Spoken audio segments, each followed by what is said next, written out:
என்னுடைய நண்பர் ஒருத்தர், அவர் விரல்ல நகமே இருக்காது. என்ன காரணம்னு நினைக்கிறீங்க? எல்லாத்தையும் அவரே கடிச்சு துப்பிடுவார். அப்படி ஒரு பழக்கம். சின்ன குழந்தைகள் நகம் கடிக்குது, விரல் சூப்புது. இதுக்கு என்ன காரணம் தெரியுமா? குழந்தைகள் மனசுல ஏற்படக்கூடிய ஒரு வித பாதுகாப்பின்மை, இன்செக்யூரிட்டி, அல்லது தான் சரியா கவனிக்கப்படல அப்படிங்கிற எண்ணத்தோட வெளிப்பாடு தான் அது அப்படிங்கிறாங்க டாக்டர்கள். சில இடங்கள்ல 2வது குழந்தை பிறந்த உடனே பெரியவர்கள் கவனம் முதல் குழந்தைகிட்ட இருந்து கொஞ்சம் விலகி 2வது குழந்தைகிட்ட போடும். அந்த சமயத்துல முதல் குழந்தைக்கு இந்த பழக்கம் ஏற்படுறதுக்கு வாய்ப்பு உண்டாம். சில குடும்பங்கள்ல கணவன் மனைவி 2 பேருமே வேலைக்கு போறவங்களா இருப்பாங்க. குழந்தை ரொம்ப நேரத்துக்கு பெத்தவங்களை பிரிஞ்சு இருக்க வேண்டிய சூழ்நிலை இருக்கும். குழந்தை ஒரு பாதுகாப்பின்மையை உணர ஆரம்பிக்கும். இந்த பழக்கம் வந்துடும். அதனால ஒரு குழந்தைக்கு தான் ஒதுக்கப்படுறோம் அப்படிங்கிற நினைப்பு வராம பாத்துக்கணும். வளர்ந்த குழந்தைகளும் நகம் கடிக்கும். வயசானவங்க கிட்டையும் இந்த பழக்கம் இருக்கும். இது ஒரு மனச்சிதைவின் வெளிப்பாடு அப்படிங்கிறாங்க மனநல நிபுணர்கள். அம்மா அப்பா திட்டினாலும் சரி, அல்லது ஆசிரியர் திட்டினாலும் சரி, இந்த பழக்கம் வந்துடும். நாம தவறு பண்ணிட்டோம் அப்படிங்கிற நினைப்பு வர்ற சமயம் நகம் கடிக்க ஆரம்பிச்சிருவோம். ஏதோ ஒண்ணு அடையணும் அப்படின்னு நினைக்கிறோம், அதை அடைய முடியல. இப்படி ஒரு ஏக்கம் வர்ற சமயத்திலேயும் சில பேர் நகத்தை கடிக்க ஆரம்பிச்சிருவாங்க. ஒரு பெரிய அதிகாரி, தனியார் நிறுவனத்துல வேலை பார்க்கிறவரு, அவரு டென்ஷன் ஆயிட்டாருன்னா உடனே அறைக்கு அதை சாத்தி விடுவாங்களாம். அவரே சாத்திக்குவாராம். அப்படி சாத்திக்கிட்டு உள்ள எதையாவது வெறிச்சு பார்த்துக்கிட்டே நகத்தை கடிக்க ஆரம்பிச்சிருவாராம். இந்த பழக்கம் உலகம் பூரா உண்டு. நகம் கடிக்கிறவங்களை அந்த பழக்கத்திலிருந்து மீட்கிறதுக்கு என்ன வழி அப்படின்னு லண்டன்ல உள்ள அழகியல் நிறுவன நிபுணர்கள் யோசனை பண்ணி பார்த்துருக்குறாங்க. சில ஆய்வுகள் பண்ணி பார்த்தாங்களாம். அவங்க என்ன பண்ணாங்க தெரியுமா? நகம் கடிக்கிற பழக்கம் உள்ளவங்களை எல்லாம் தேடி பிடிச்சாங்க. அவங்களையெல்லாம் 3 பிரிவா பிரிச்சுக்கிட்டாங்க. ஒரு பிரிவு கிட்ட என்ன சொன்னாங்கன்னா, உங்களுக்கு நகத்தை கடிக்கணுங்கிற நினைப்பு வர்றப்போலாம் டைரி எழுத ஆரம்பிச்சிருங்க அப்படின்னாங்களாம். இன்னொரு பிரிவு கிட்ட, உங்களுக்கு அந்த நினைப்பு வர்றப்போலாம் உங்க நகத்துக்கு வண்ணம் பூச ஆரம்பிச்சிருங்க, அழகுபடுத்த ஆரம்பிச்சிருங்க, நெயில் பாலிஷ் போடுறாங்களே அது மாதிரி. அப்படி ஒரு யோசனை சொல்லியிருக்காங்க. 3வது குழுவினர்கிட்ட, உங்களுக்கு நகத்தை கடிக்கணுங்கிற எண்ணம் வர்றப்போலாம் விரல்களை இறுக்கமா மூடி வச்சுக்கிட்டு வேற விஷயங்கள்ல கவனம் செலுத்துங்க அப்படின்னு சொன்னாங்களாம். இப்படி 3 வித முயற்சி பண்ணி பார்த்ததுல கடைசியா அவங்க என்ன கண்டுபிடிச்சாங்க தெரியுமா? 3வது குழு செஞ்சதுல நல்ல பலன் கிடைச்சதாம். அதாவது நகம் தெரியாதபடிக்கு விரலை இறுக மூடிக்கிட்டு வச்சுக்கிட்டோம்னா அந்த பழக்கம் மாறுதான். அப்படி இருந்தவங்க கிட்ட இந்த நகம் கடிக்கிற பழக்கம் மெதுவா குறைஞ்சு போச்சான். அதனால நகம் கடிக்கிற பழக்கம் உள்ளவங்க இதை முயற்சி பண்ணி பார்க்கலாம். ஒரு ஆள் இருந்தார், அவருக்கு எப்ப பார்த்தாலும் நகத்தை கடிச்சுக்கிட்டே இருக்கணும், அப்படி ஒரு பழக்கம். அதனால அவர் விரல்ல எப்பவும் நகம் இருக்கிறது இல்லை. விரல் இருக்கிறதே பெரிய ஆச்சரியம். அவருக்கு திடீர்னு உடம்புல அரிப்பு, சொரிஞ்சிக்க முடியல, அரிப்பும் நிக்கல. 1 வாரம் தொடர்ந்து கஷ்டப்பட்டார். கடைசியா ஒரு டாக்டர் கிட்ட ஓடினார். அவர் எல்லாத்தையும் விவரமா கேட்டுக்கிட்டு கடைசியா கொஞ்சம் மாத்திரை கொடுத்து வேலைக்கு ஒண்ணு சாப்பிடு அப்படின்னாராம். இந்த மாத்திரை எதுக்கு டாக்டர்? அரிப்பு நிக்கிறதுக்கா அப்படின்னாராம். இல்ல நகம் வளர்றதுக்காக அப்படின்னாராம் இந்த டாக்டர். ஒரு கோவில்ல ஆன்மீக சொற்பொழிவு நடந்துகிட்டு இருக்குது. ஒரு பெரியவர் பேசிக்கிட்டு இருக்கார். கடவுளை பத்தியும் சொர்க்கத்தை பத்தியும் மனுஷனை பத்தியும் அவர் விவரமா பேசுறார். எல்லாரும் உட்கார்ந்து கேக்குறாங்க. அந்த கூட்டத்துல ஒரு தத்துவ ஞானியும் உட்கார்ந்து இருக்கிறார். அவருடைய நண்பர். பேசி முடிச்சதும் அந்த பெரியவர் மேடையை விட்டு இறங்கினார். நேரா அந்த தத்துவ ஞானி கிட்ட வந்தார். எப்படி இருந்தது என்னுடைய பேச்சு அப்படின்னு கேட்டார். நீங்க பேசினது ஒண்ணுக்கு ஒண்ணு முரண்பாடா தெரிஞ்சது அப்படின்னாராம் இவரு. நான் என்ன அப்படி தப்பா பேசிவிட்டேன் அப்படின்னாரா அவரு. கடவுளை நம்புகிறவன் சொர்க்கத்துக்கு போவான்னு சொன்னீங்க, அப்புறம் நல்ல விதமா வாழறவன் சொர்க்கத்துக்கு போவான்னு சொன்னீங்க அப்படின்னாராம். இதுல என்ன முரண்பாடுன்னு கேட்டிருக்காரு அவர். இதுலதான் முரண்பாடு தெரியுது எனக்கு. அதாவது இங்க ஒருத்தன் எல்லா தப்பும் பண்ணிட்டு இருக்கிறான், அவன் கடவுளை நம்பினான்னா அவன் சொர்க்கத்துக்கு போவானா? இது என்னுடைய முதல் கேள்வி. இல்லைன்னா ஒருத்தன் எந்த தப்பும் பண்ணல, ரொம்ப ஒழுங்கா வாழ்ந்துகிட்டு இருக்கிறான், ஆனா அவன் கடவுளை நம்பல, அவன் என்ன நரகத்துக்கு தான் போவானா? கடவுள் நம்பிக்கை உள்ள ஒரு திருடன் என்ன ஆவான், எங்க போவான்? கடவுள் நம்பிக்கையே இல்லாத ஒரு நல்லவன் என்ன ஆவான், எங்க போவான்? ஒருத்தன் இங்க கடவுள் நம்பிக்கையோட வாழறது முக்கியமா அல்லது நல்லவனா வாழறது முக்கியமா? இதுதான் இவர் கேட்ட கேள்வி. இதை கேட்டதும் அந்த பெரியவர் குழம்பி போட்டார்.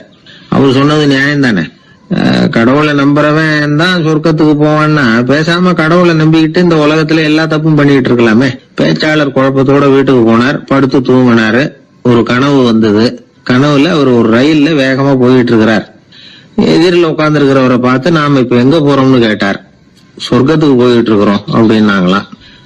ரயில் போய் நின்னுது. இவர் இறங்கினார்.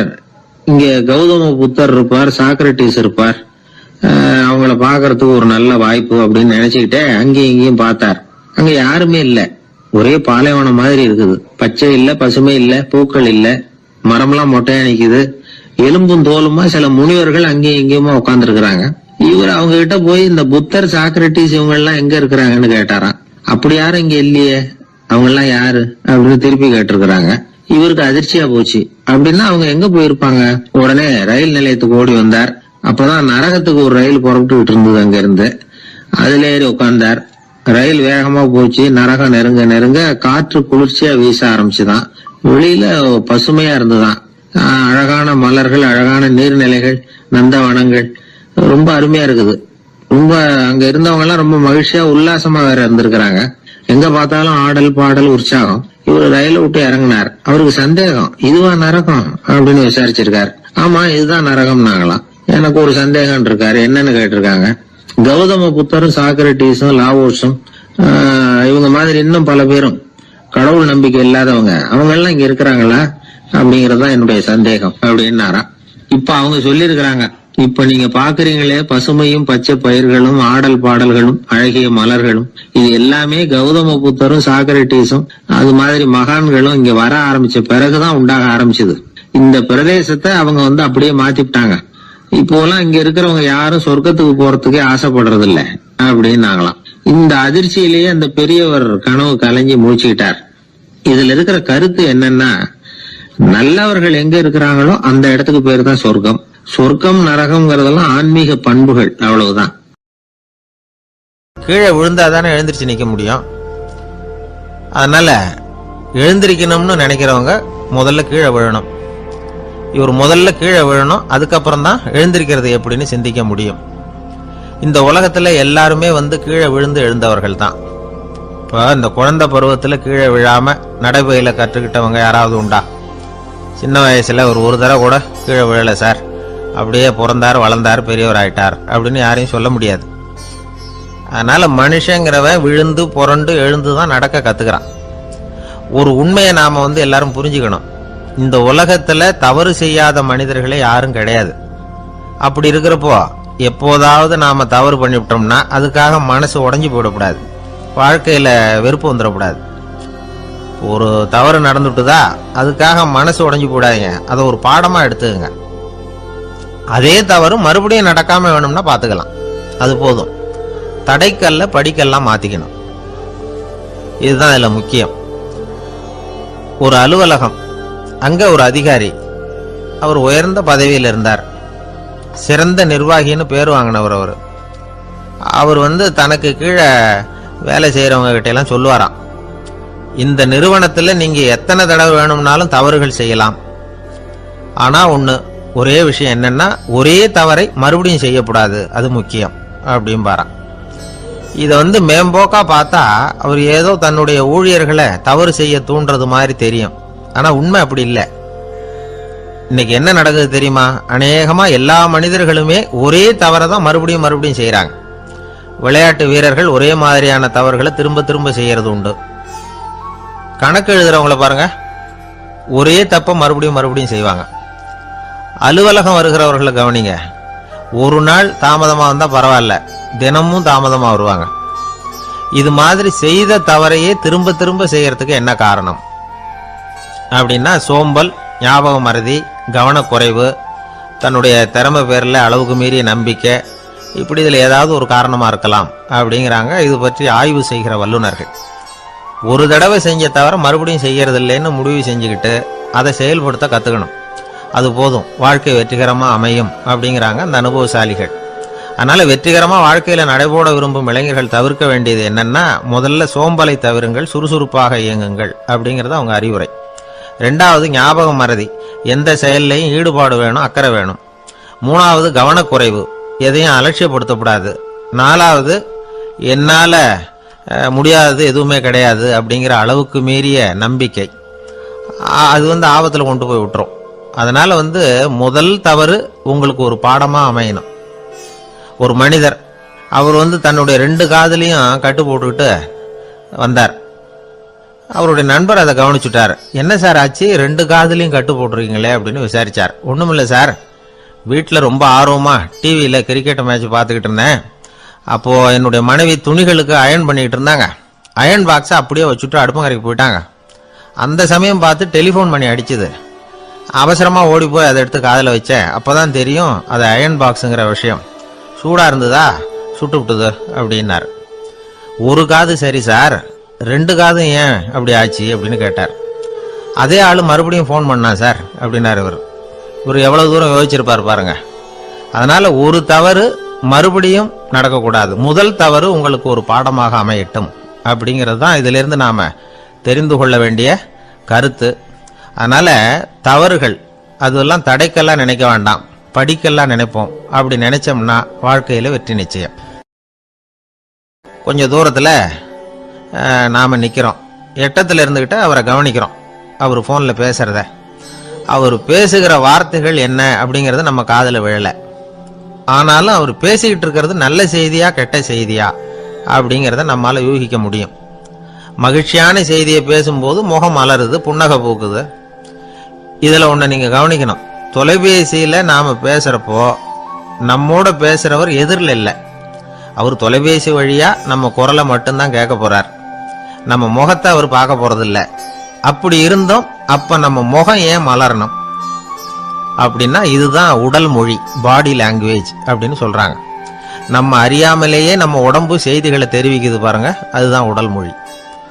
ஒரு மனிதர் தொலைபேசியில பேசிக்கிட்டு இருக்கிறத நீங்க தூரத்துல இருந்து கவனிச்சுக்கிட்டே அவர் நண்பரோட பேசுறாரா, மனைவியோட பேசுறாரா, குழந்தையோட பேசுறாரா, இல்ல மேல் அதிகாரி கிட்ட பேசுறாரா, அல்லது அவருக்கு கீழே பணிபுரிகிறவர்கள் கிட்ட பேசுறாரா அப்படிங்கறத கண்டுபிடிக்கலாம்.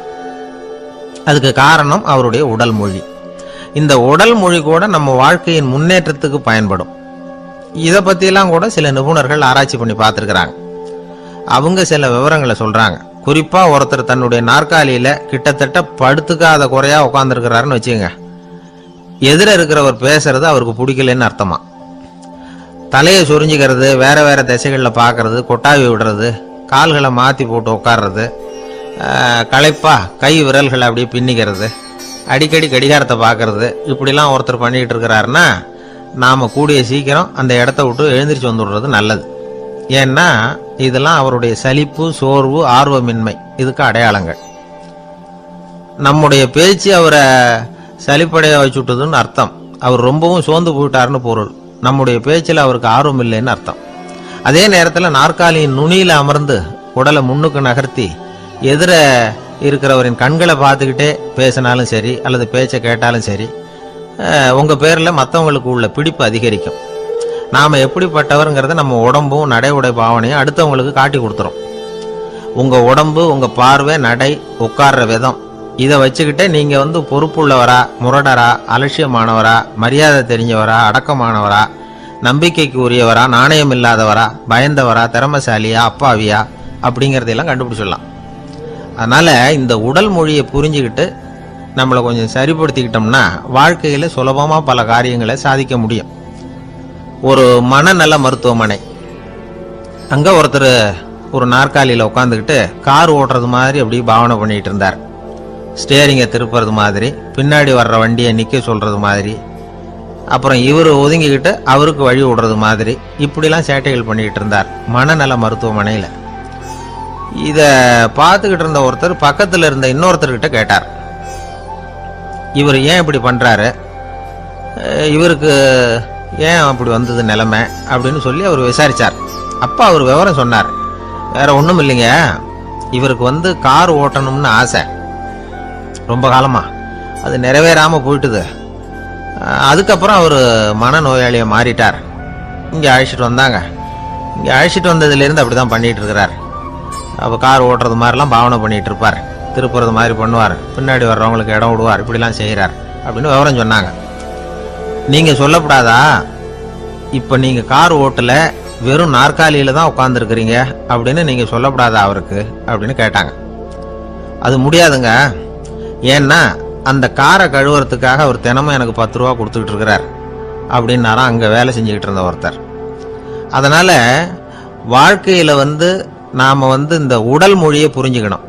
உடல் மொழிங்கிறது இப்போ ஆரம்பத்தில் சொன்னது மாதிரி அந்த தொலைபேசியில் பேசுறவங்கள தூரத்துல இருந்து பார்த்தாவே அவர் யாருக்கிட்ட பேசுறாரு என்ன பேசுறாருன்னு தெரியும்.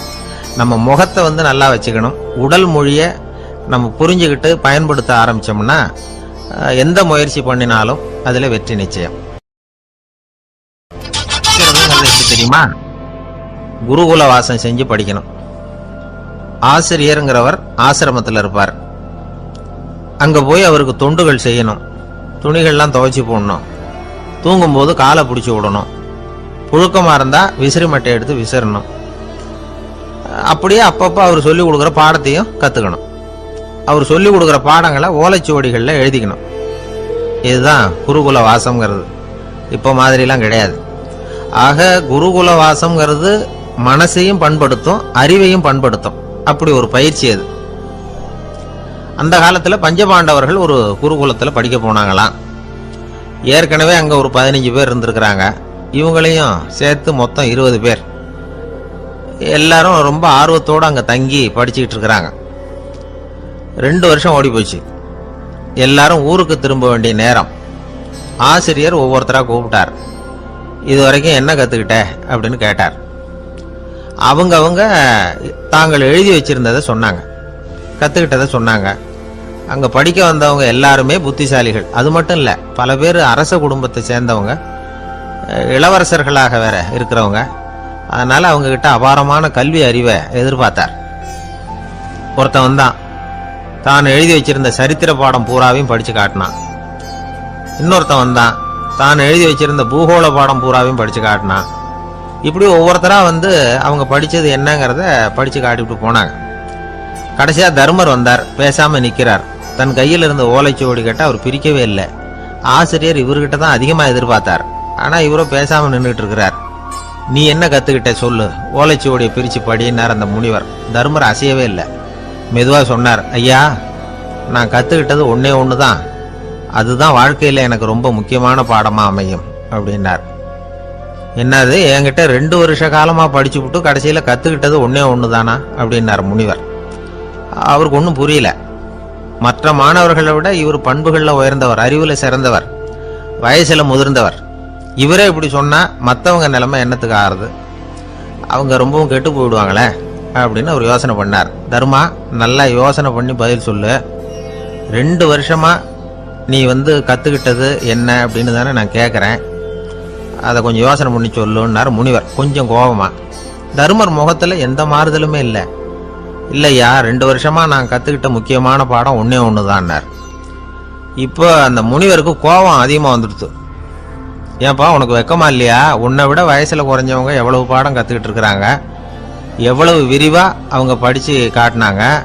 நீயும் கூட நிறைய குறிச்சு வச்சிருக்கிற போல இருக்க, அதை ஏன் பிரிச்சு படிக்க கூடாது அப்படின்னார். ஐயா, நான் சொல்றது உங்களுக்கு ஏமாற்றமா இருந்தா என்னை மன்னிக்கணும்.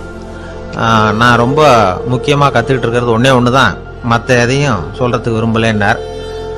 மாணவர்கள்லாம் சிரிச்சுட்டாங்க. முனிவருக்கு கோபம் அளவுக்கு மீறி வந்துட்டு ஓங்கி அரைஞ்சு விட்டார் தர்மரை அவர் கண்ணத்துல. தர்மர் கண்ணை செவந்து போட்டுது, கண்கள் கலங்கி போச்சு. ஆனாலும் அவர் அமைதியை இழக்கல, தலை குனிஞ்சு நிற்கிறார். இவருடைய புடிவாதம் முனிவருக்கு இன்னும் ஆத்திரத்தை உண்டாக்கி விட்டது. இன்னொரு கண்ணத்திலே அரைஞ்சார்.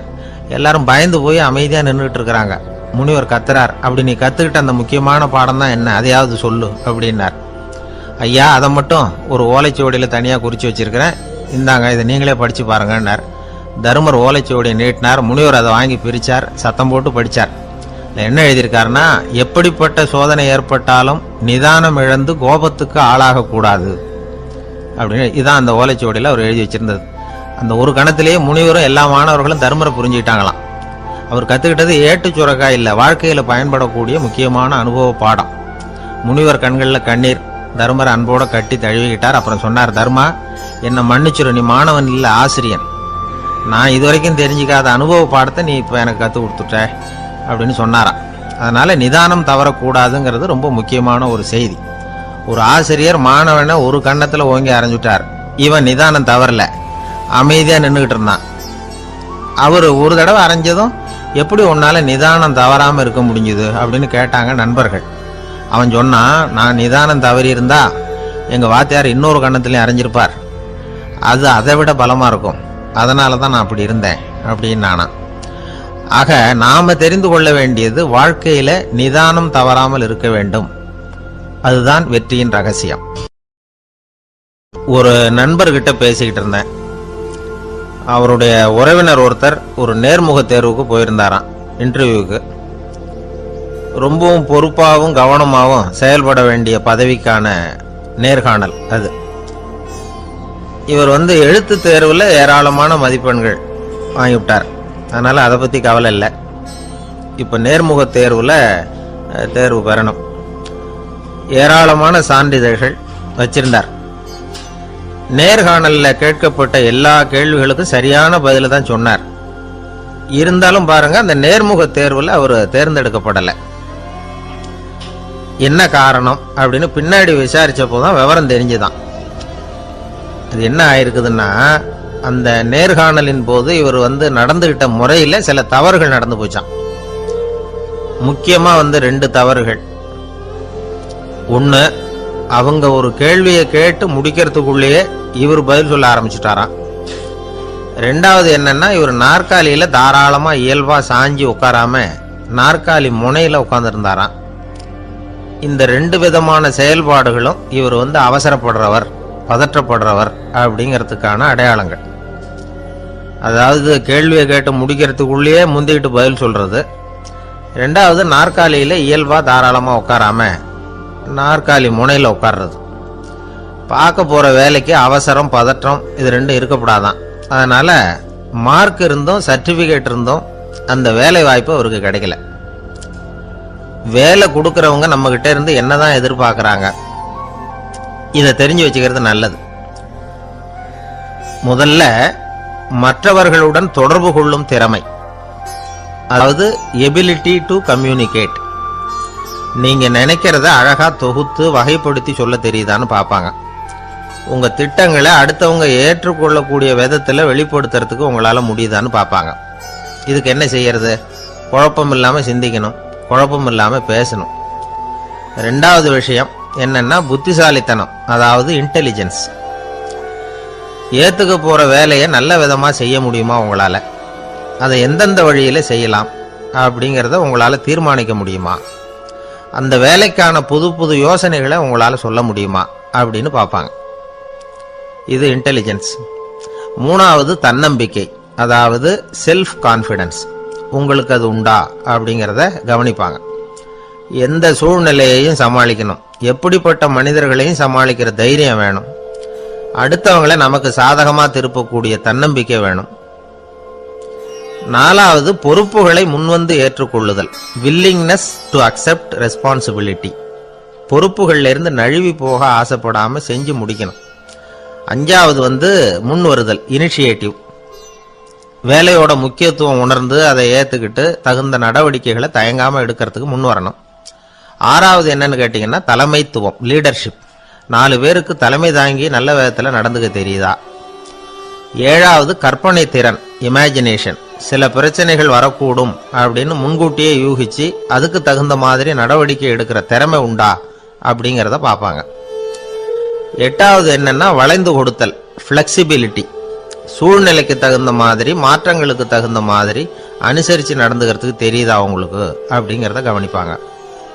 அடுத்தது திறமைகளை வெளிக்கொணரும் திறமை, இன்டர்பர்சனல் ஸ்கில்ஸ். அடுத்தவங்க கிட்ட இருக்கிற திறமையை கண்டுபிடிச்சி அதை நல்ல விதத்தில் ஊக்கப்படுத்தி பயன்படுத்த தெரியுதா அப்படின்னு பார்ப்பாங்க. ஆறாவது சுய அறிவு, செல்ஃப் நாலேஜ். அடுத்தவங்க நம்மளை பற்றி என்ன நினைக்கிறாங்க அப்படிங்கிறத நம்மளால் புரிஞ்சுக்க முடியுதாங்கிறது முக்கியம். அடுத்தது போட்டி மனப்பான்மை, காம்படிட்டிவ்னஸ். அடுத்தவங்களை ஒப்பிட்டு பார்த்து அதை விட ஒரு படி மேலே வரணுங்கிற குணம் வேணும். இதுக்கு அடுத்தது என்னன்னா குறிக்கோளை வெல்லுதல், கோல் அச்சீவ்மெண்ட். குறிக்கோளை சவாலாக எடுத்துக்கிட்டு அதை அடையணும்.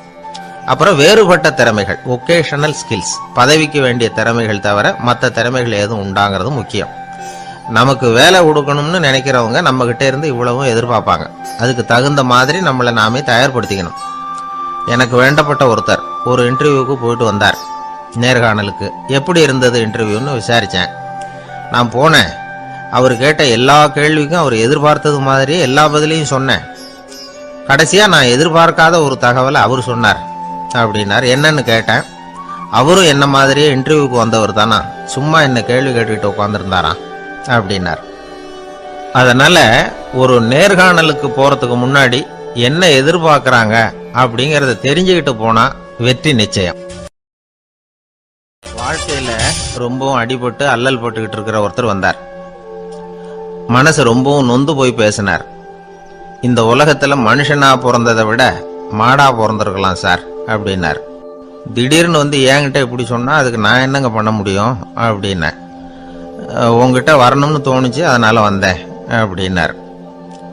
சரிங்க, இப்படி ஒரு யோசனை வந்ததுக்கு என்ன காரணம் அப்படின்னு சொல்லி அவர்கிட்ட கேட்டேன். அதுக்கு அவர் சொன்னார், என் பையனுக்கு வேலை தேடுறேன் கிடைக்கல, பொண்ணுக்கு மாப்பிள்ளை தேடுறேன் கிடைக்கல, வீடு கட்டுறதுக்கு கடன் கேட்கறேன் கிடைக்கல. மாடா பிறந்திருந்தா இது மாதிரி கவலையெல்லாம் கிடையாதுல்ல, பேசாம வைக்கோலை தின்னுக்கிட்டு அசை போட்டுக்கிட்டே கடந்துள்ளாமே அப்படின்னாரு அலட்சியமா. அதுக்கப்புறம் தான் அவர் சொன்ன கருத்தை நானும் கொஞ்சம் அசை போட ஆரம்பிச்சேன் மனசுக்குள்ள. இப்போ இயற்கையை பொறுத்த வரைக்கும் அது நாம எல்லாரும் மகிழ்ச்சியா வாழணும் அப்படின்னு தான் விரும்புது. விலங்குகள், பறவைகள், தாவரங்கள், அப்புறம் மற்ற உயிரினங்கள் எல்லாமும் நல்லபடியா இருக்கணும் அப்படிங்கிறது தான் இயற்கையோட விருப்பம். அதுல ஒன்றும் சந்தேகம் இல்லை. இயற்கையோட அமைப்பை கொஞ்சம் கவனிச்சு பார்த்தா அதை நாம நல்லா புரிஞ்சுக்கலாம். இருந்தாலும் இந்த ஆள் சொன்னதை கேட்ட பிறகுதான் ஒரு முக்கியமான வேறுபாடு புரிஞ்சுது. அதாவது இந்த உலகத்துல உள்ள முக்கியமான பிரச்சனைகள் 6. அந்த 6 பிரச்சனைகளும் ஆடு மாடுகளுக்கு கிடையாது, மரம் செடி கொடிகளுக்கு கிடையாது. ஆனா மனுஷன் அந்த 6 பிரச்சனைகளையும் சந்திக்க வேண்டியிருக்கு. சரி, அந்த 6 பிரச்சனைகள் என்னென்ன தெரியுமா? முதல்ல இந்த ஆடு மாடுலாம் நமக்குன்னு சொந்தமா ஒரு வீடு இல்லையே அப்படின்னு கவலைப்பட்டுக்கிட்டு இருக்கிறது இல்ல. ஆனா மனிதனுக்கு வீடு தேவைப்படுது. இது ஒரு வித்தியாசம். இப்ப 2வது பிரச்சனை என்னன்னா ஆடை பிரச்சனை. ஒரு கோழியோ சேவலோ நாம போட்டுக்கிறதுக்கு ஒரு சட்டை இல்லையே அப்படின்னு கவலைப்படுறது இல்ல. ஆனா மனுஷனுக்கு அந்த கவலை உண்டு. சரி, இப்ப 3வது என்னன்னு பார்த்தா கல்வி பிரச்சனை. ஒரு பசுமாடு கவலையோட நின்றுகிட்டு இருக்கு அப்படின்னு வச்சுக்குவோம். நீங்க அதுகிட்ட போய், ஏன் பசுமாடை கவலையோட நின்றுகிட்டு இருக்கிற அப்படின்னு கேட்குறீங்க. என் கண்ணுக்குட்டிக்கு எல்கேஜியில் இடம் கிடைக்கல, டொனேஷன் கொடுக்கறதுக்கு கையில் பணமும் கிடையாது, சிபாரிசுக்கு யாரை பிடிக்கிறதுன்னு தெரியல, இப்படியா சொல்லிட்டு இருக்கோம். அதுக்கு அந்த கவலையெல்லாம் கிடையாது. ஆனால் மனிதனுக்கு அந்த கவலை உண்டு. 4வது என்னன்னு பார்த்தீங்கன்னா வேலை வாய்ப்பு பிரச்சனை. வேலை கிடைக்கலையே அப்படின்னு வேப்ப மரம் கவலைப்படுறது இல்லை, ஆனால் மனுஷன் கவலைப்படுறான். 5வது என்னன்னு பார்த்தா கல்யாண பிரச்சனை. எரும மாடு பசு மாடு எல்லாம் பொண்ணுக்கு மாப்பிள்ளை தேடிக்கிட்டாலே இது பேப்பர்ல மணமகன் தேவை அப்படின்னு விளம்பரமா கொடுக்குது, அதெல்லாம் கிடையாது. 6வது என்னன்னு பார்த்தீங்கன்னா பணம் சம்பந்தமான பிரச்சனை. ஆடு மாடுலாம் பணத்தை சேமிக்கணும்னோ ஏதாவது நிதி நிறுவனத்தில் முதலீடு பண்ணணும்னோ நினைச்சுக்கிட்டு இருக்கிறது இல்லை. பணத்தை எப்படி காப்பாத்துறது அப்படிங்கிற கவலையும் அதுகளுக்கு கிடையாது. குதிரை வந்து குளம்போட பிறக்குது, அதனால அது காடு மேடெல்லாம் கவலை இல்லாம தெரியலாம். ஆடு வந்து உடம்புல ரோமத்தோட பிறக்குது, அதனால அது குளிரை பத்தி கவலைப்பட வேண்டிய அவசியம் இல்லை. ஆனா மனுஷனை பார்த்தீங்கன்னா அவன் தான் ஒண்ணுமில்லாம பிறக்கிறான். ஏன் இந்த பாகுபாடு அப்படின்னு கேட்டா இதை பத்தி கொஞ்சம் சிந்திச்சு பார்க்கணும். அதாவது இந்த சந்தேகத்தை ஒரு பெரியவர்கிட்டையும் கேட்டேன். அவரு சொன்னார் இதுக்கு பதில். அவர் இதே கேள்வியை இயற்கை கிட்ட கேட்டாராம். இயற்கை பதில் சொல்லிச்சான், வேற யாருக்கும் கொடுக்காத ஒரு வலுவான கருவிய, ஒரு பவர்ஃபுல் வெப்பன் மனுஷனுக்கு கொடுத்துருக்கிறேன்னு, அந்த கருவியை உபயோகப்படுத்தி அந்த 6 பிரச்சனையை மட்டும் இல்ல 6 கோடி பிரச்சனைகள் இருந்தாலும் அதையெல்லாம் சமாளிக்கலாம். அது கருவி என்ன தெரியுமா? அதுதான் 6வது அறிவு. அதை உபயோகப்படுத்தினா காலுக்கு செருப்பு தயார் பண்ணிக்கலாம், குளிருக்கு போர்வை தயார் பண்ணிக்கலாம், என்ன வேணும்னாலும் செய்யலாம் அப்படின்னு இயற்கை பதில் சொல்லிச்சான். அதனால நாம செய்ய வேண்டியது என்னன்னா இயற்கையை முதல்ல சரியா புரிஞ்சுக்கணும். இயற்கையின் படைப்பையே நாம சரியா புரிஞ்சுக்கிறது இல்லையே, அதுதான் வேதனை. இந்த கதையை கேளுங்க. இப்ப நகரத்திலிருந்து ஒரு ஆளு கிராமத்துக்கு வந்தான். அங்க ஒரு சிறுவன் மாடு மேய்ச்சிக்கிட்டு இருந்தான். நகரத்து ஆள் சொன்ன, எவ்வளவு அழகான பசு, அது சரி இதுக்கெல்லாம் ஏன் கொம்பு இல்லைன்னா. இதுக்கு அந்த பையன் பதில் சொன்னான், பசுமாட்டுக்கு கொம்பு இல்லாததுக்கு பல காரணங்கள் உண்டு. கண்ணுக்குட்டியா இருந்தா கொம்பு இருக்காது, பசு வளர்ந்து பெருசானதுக்கு அப்புறம் தான் கொம்பு முளைக்கும், இது ஒரு காரணம். சில சமயம் வளர்ற கொம்பு எடுத்து விடுறது உண்டு, அது ஒரு காரணம். ஆனா இதுக்கு ஏன் கொம்பு இல்லைன்னு கேக்குறீங்க. அதுக்கு என்ன காரணம்னா இது பசு இல்ல குதிரை அப்படின்னானா. அங்கே ஒரு புதர் தெரியுது இல்லையா, இந்த புதருக்குள்ள ஒரு சிங்கம் இருக்கு. அந்த பக்கமாக நான் போகிறப்போ வர்றப்போலாம் அது என்கிட்ட ஒம்பு வளர்க்குது, தகராறு செய்யுது, என் மேலே பாயுது, என்னை தாக்குது, ஏன்னு தெரியல அப்படின்னுது. இதை கேட்டதும் அந்த குரங்கு சொல்லிச்சு, இனிமேல் கவலைப்படாத, இந்த தடவை நான் உன்னை காப்பாற்றுறேன்னுது. அதுக்கப்புறம் ஒரு நாள் அந்த குரங்கும் கழுதியும் அந்த புதர் பக்கமாக போய்கிட்டு இருந்தாங்க. எதிர்பார்த்தது மாதிரியே நடந்தது. இந்த சிங்கம் எதிரில் வந்தது, கழுதியை பார்த்தது, உடனே அது மேலே பாய ஆரம்பிச்சுட்டுது. அவ்வளவுதான். உடனே இந்த குரங்கு என்ன பண்ணிச்சு தெரியுமா, கிடுகிடுன்னு ஒரு மரத்து மேலே ஏறி உட்காந்துக்கிட்டது. அங்கே உட்காந்துக்கிட்டு கீழே அந்த கழுதியும் சிங்கமும் போடுற சண்டையை வேடிக்கை பார்க்க ஆரம்பிச்சுட்டுது. கொஞ்ச நேரம் கழித்து அடிபட்ட காயத்தோடு அந்த கழுதை மெதுவாக நடந்து வந்தது. குரங்கும் மெல்ல மரத்தை விட்டு கீழே இறங்குச்சு. இப்போ கழுதை கேட்டுது, என்னை காப்பாத்துறேன்னு சொல்லிவிட்டு காலை வாரி விட்டுட்டியே, நீ பாட்டுக்கு மரத்து மேலே ஏறி உட்காந்துக்கிட்டே, அது நியாயமானது. குரங்கு பரிதாபமாக அதை பார்த்துது. நான் மரத்து மேலே இருந்து நீங்கள் 2 பேரும் சண்டை போட்டதை பார்த்துக்கிட்டு தான் இருந்தேன். உன்னோட சத்தம் தான் அதிகமாக இருந்தது, அது நீ சிரிக்கிற மாதிரி எனக்கு கேட்டுது, அதனால் நீ தான் ஜெயிச்சுக்கிட்டு இருக்க போல இருக்கு அப்படின்னு நினச்சிவிட்டேன்னு. இன்றைக்கி பல பேர் இப்படி தான் இருக்கிறாங்களாம். யார் ஜெயிக்கிறாங்க யார் தோக்குறாங்கங்கிறத முகத்தை பார்த்து கூட கண்டுபிடிக்க முடியறதில்ல, பேசுகிற பேச்சை வச்சு கூட கண்டுபிடிக்க முடியறதில்ல. தோற்கிறவங்க கூட சிரிக்கிற மாதிரி முகத்தை வச்சுக்கிறான். இன்றைய மனிதர்கள்கிட்ட ஏகப்பட்ட முரண்பாடுகள். பொய் முகங்களோட உலவுகிறவர்கள் தான் அதிகம். உண்மை முகம் எங்கே இருக்குது அப்படிங்கிறத புரிஞ்சுக்கிட்டு நண்பர்களை தேர்ந்தெடுக்கணும் அப்படிங்கிறது ஒரு முக்கியமான கருத்து. கடவுள் இந்த உலகத்தை படைச்சுட்டு அதுக்கப்புறமும் கொஞ்ச நாள் இங்கேயே தங்கியிருந்தாராம். அப்போ தான் அவருக்கு ஒரு உண்மை புரிஞ்சுதான், இந்த உலகத்தில் தங்கி இருக்கிறது எவ்வளவு இடைஞ்சல்னு. தினமும் மனிதர்கள் தேடி வந்து ஏதாவது புகார் சொல்லிக்கிட்டே இருந்தாங்களாம். எனக்கு அது வேணும் இது வேணும்னு கேட்டுக்கிட்டே இருந்தாங்களாம். சில பேர் வந்தாங்க, நாங்கள் வந்து விவசாயம் பண்ணுறோம், தண்ணி இல்லாமல் பயிர் காயுது, எங்களுக்கு மழை வேணும் அப்படின்னாங்க. அவங்க போனதும் அதுக்கப்புறம் சில பேர் வந்தாங்க, நாங்கள் வந்து மண்பானை செய்கிறவங்க, நிறைய பானை செஞ்சு வச்சுருக்குறோம், மழை பெஞ்சால் எல்லாம் கரைஞ்சி வீணாக போயிடும், அதனால் இன்றைக்கி மழை பெய்யக்கூடாதுன்னாங்க. கடவுள் பார்த்தார், அவருக்கு என்ன பண்ணுறதுன்னே தெரியல, ஏகப்பட்ட குழப்பம், தலையை பிச்சுக்கலாம் போல் இருந்தது, கிட்டத்தட்ட பைத்தியம் பிடிக்கிற அளவுக்கு ஆகிட்டுது.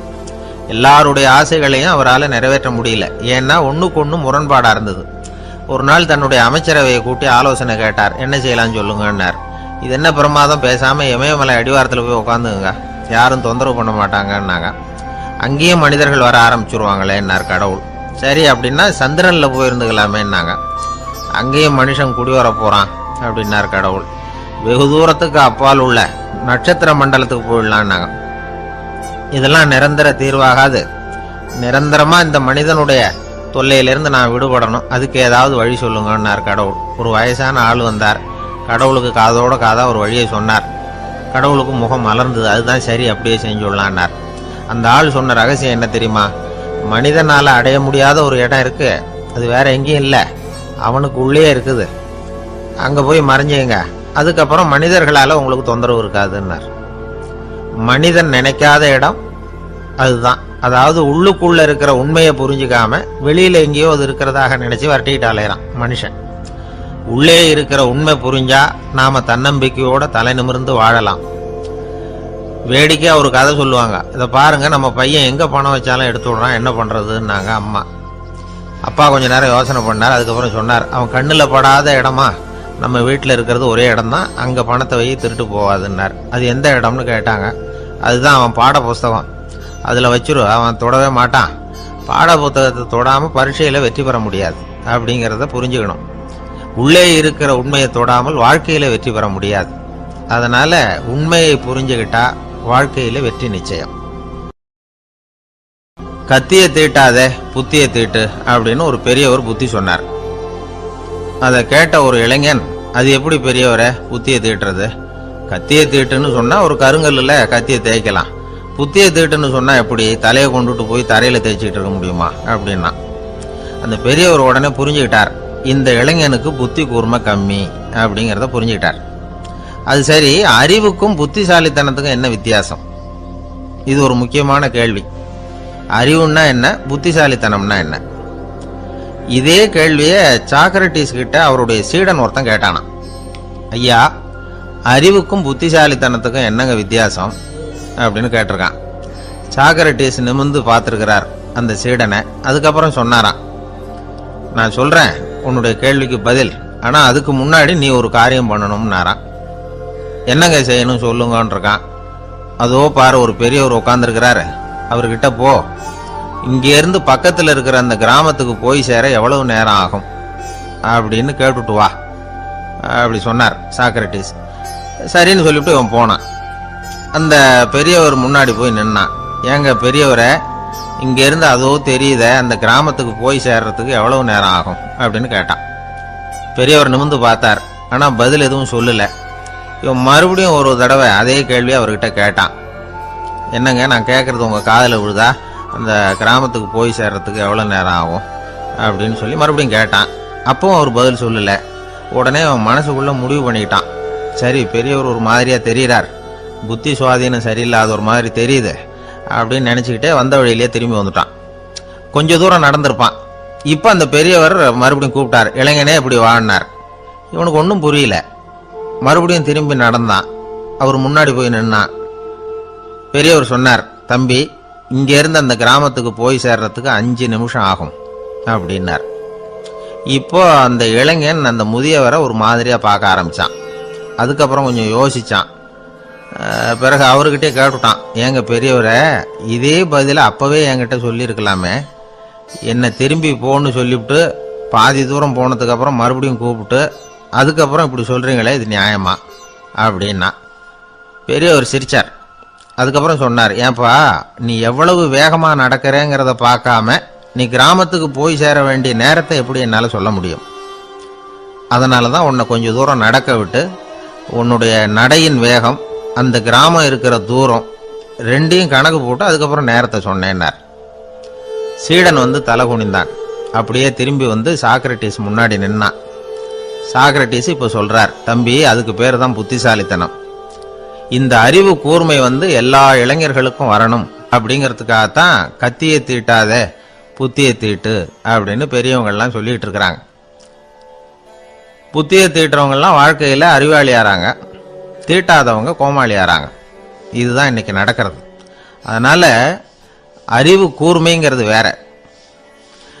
இந்த காலத்து ஆசாமி ஒருத்தர் இன்னொருத்தரை பார்த்து கேட்டார், ஏங்க, ஒரு விமானம் இங்கேருந்து புறப்பட்டு 2 மணி நேரத்தில் மதுரைக்கு போய் சேருது. நல்லா கவனிங்க, ஒரு விமானம் இங்கேருந்து புறப்பட்டு 2 மணி நேரத்தில் மதுரைக்கு போய் சேருது அப்படின்னா என்னோட வயசு என்னன்னு கேட்டார். இவர் கேட்கறதுல ஏதாவது அர்த்தம் இருக்கா? அதாவது இங்கேருந்து புறப்பட்டு 2 மணி நேரம் ஆகுது மதுரைக்கு போகிறதுக்கு, அப்படின்னா என் வயசு என்னன்னு கேட்குறாரு. இதை கேட்ட உடனே அவர் பதில் சொன்னார், அப்படின்னா உங்களோட வயசு 20 அப்படின்னார். எப்படிங்க அவ்வளவு கரெக்டாக சொன்னீங்க அப்படின்னு கேட்டார். வேற ஒன்றும் இல்லை, எங்கள் பக்கத்து வீட்டில் ஒரு முழு பைத்தியம் இருக்கு, அதோட வயசு 40. அப்படின்னா உன் வயசு 20 தான் இருக்கணும் அப்படின்னார். அரை பைத்தியம்னு முடிவு பண்ணிக்கிட்டார். அதனால வாழ்க்கையில் அறிவு கூர்மைங்கிறது ரொம்ப அவசியம். அந்த புத்திசாலித்தனம் இருக்கிறவங்க வாழ்க்கையில் வெற்றி பெறுவது நிச்சயம். சாலை ஓரமாக அழுதுகிட்டு உட்காந்துருந்தான். பிச்சை எடுத்து சாப்பிட்ற ஒருத்தன் அந்த பக்கமாக வந்தான். இவனை பார்த்தான்.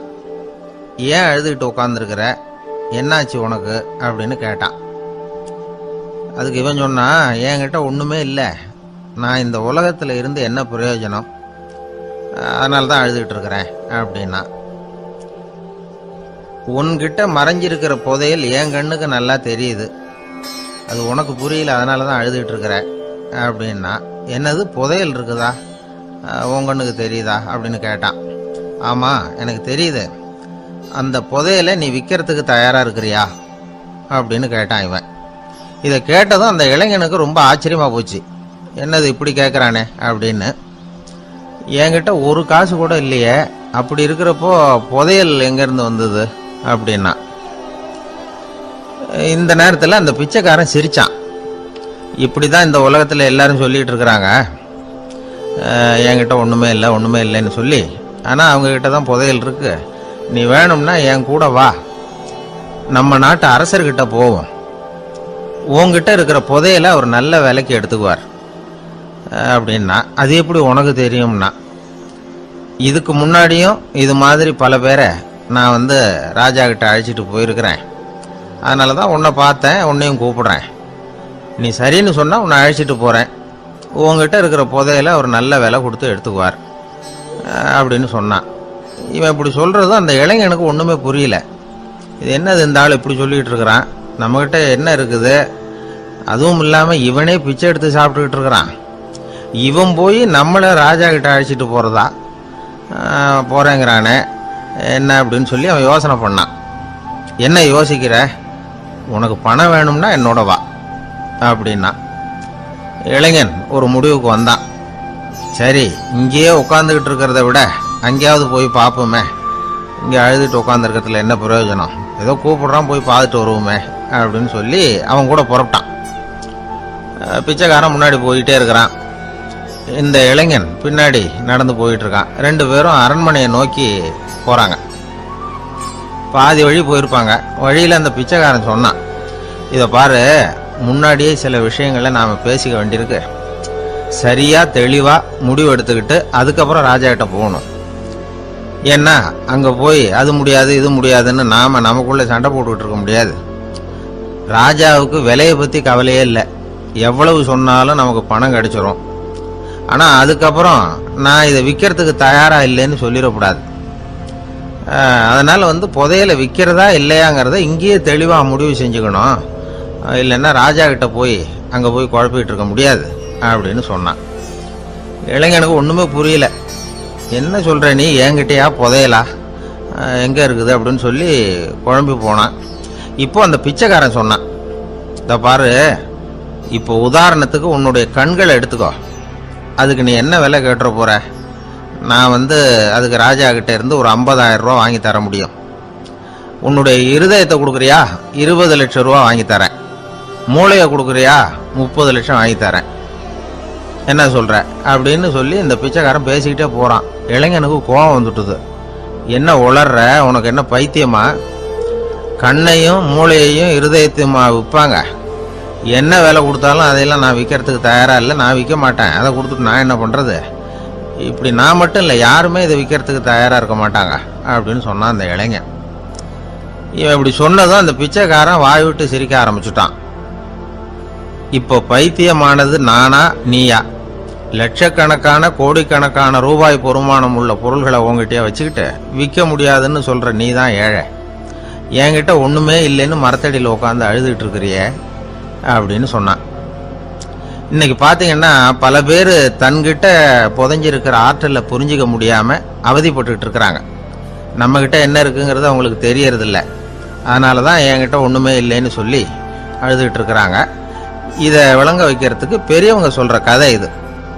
நம்மக்கிட்ட இருக்கிற புதையலை நாம தான் தோண்டி எடுக்கணும். உண்மையான புதையலுங்கிறது உள்ளே இருக்குது, ஆனால் அதை வெளியில் தேடுற ஆசாமிகள் தான் அதிகம். சராசரி மனித இயல்பு அப்படி. நம்மகிட்ட விலை மதிக்க முடியாத பகுத்தறிவு இருக்கு, அதை வச்சுக்கிட்டு வாழ்க்கையில் முன்னேறதுக்கு முயற்சி பண்ணணும். என்கிட்ட ஒன்றுமே இல்லைன்னு நினச்சி ஓரமாக உட்காந்துடக்கூடாது. முயற்சி செஞ்சால் முடியாத காரியம் எதுவுமே இல்லை. ஒரு ரயில்வே ஸ்டேஷன் பக்கம் வெளியில் ஒரு டாக்ஸி நின்றுட்டு இருந்தது.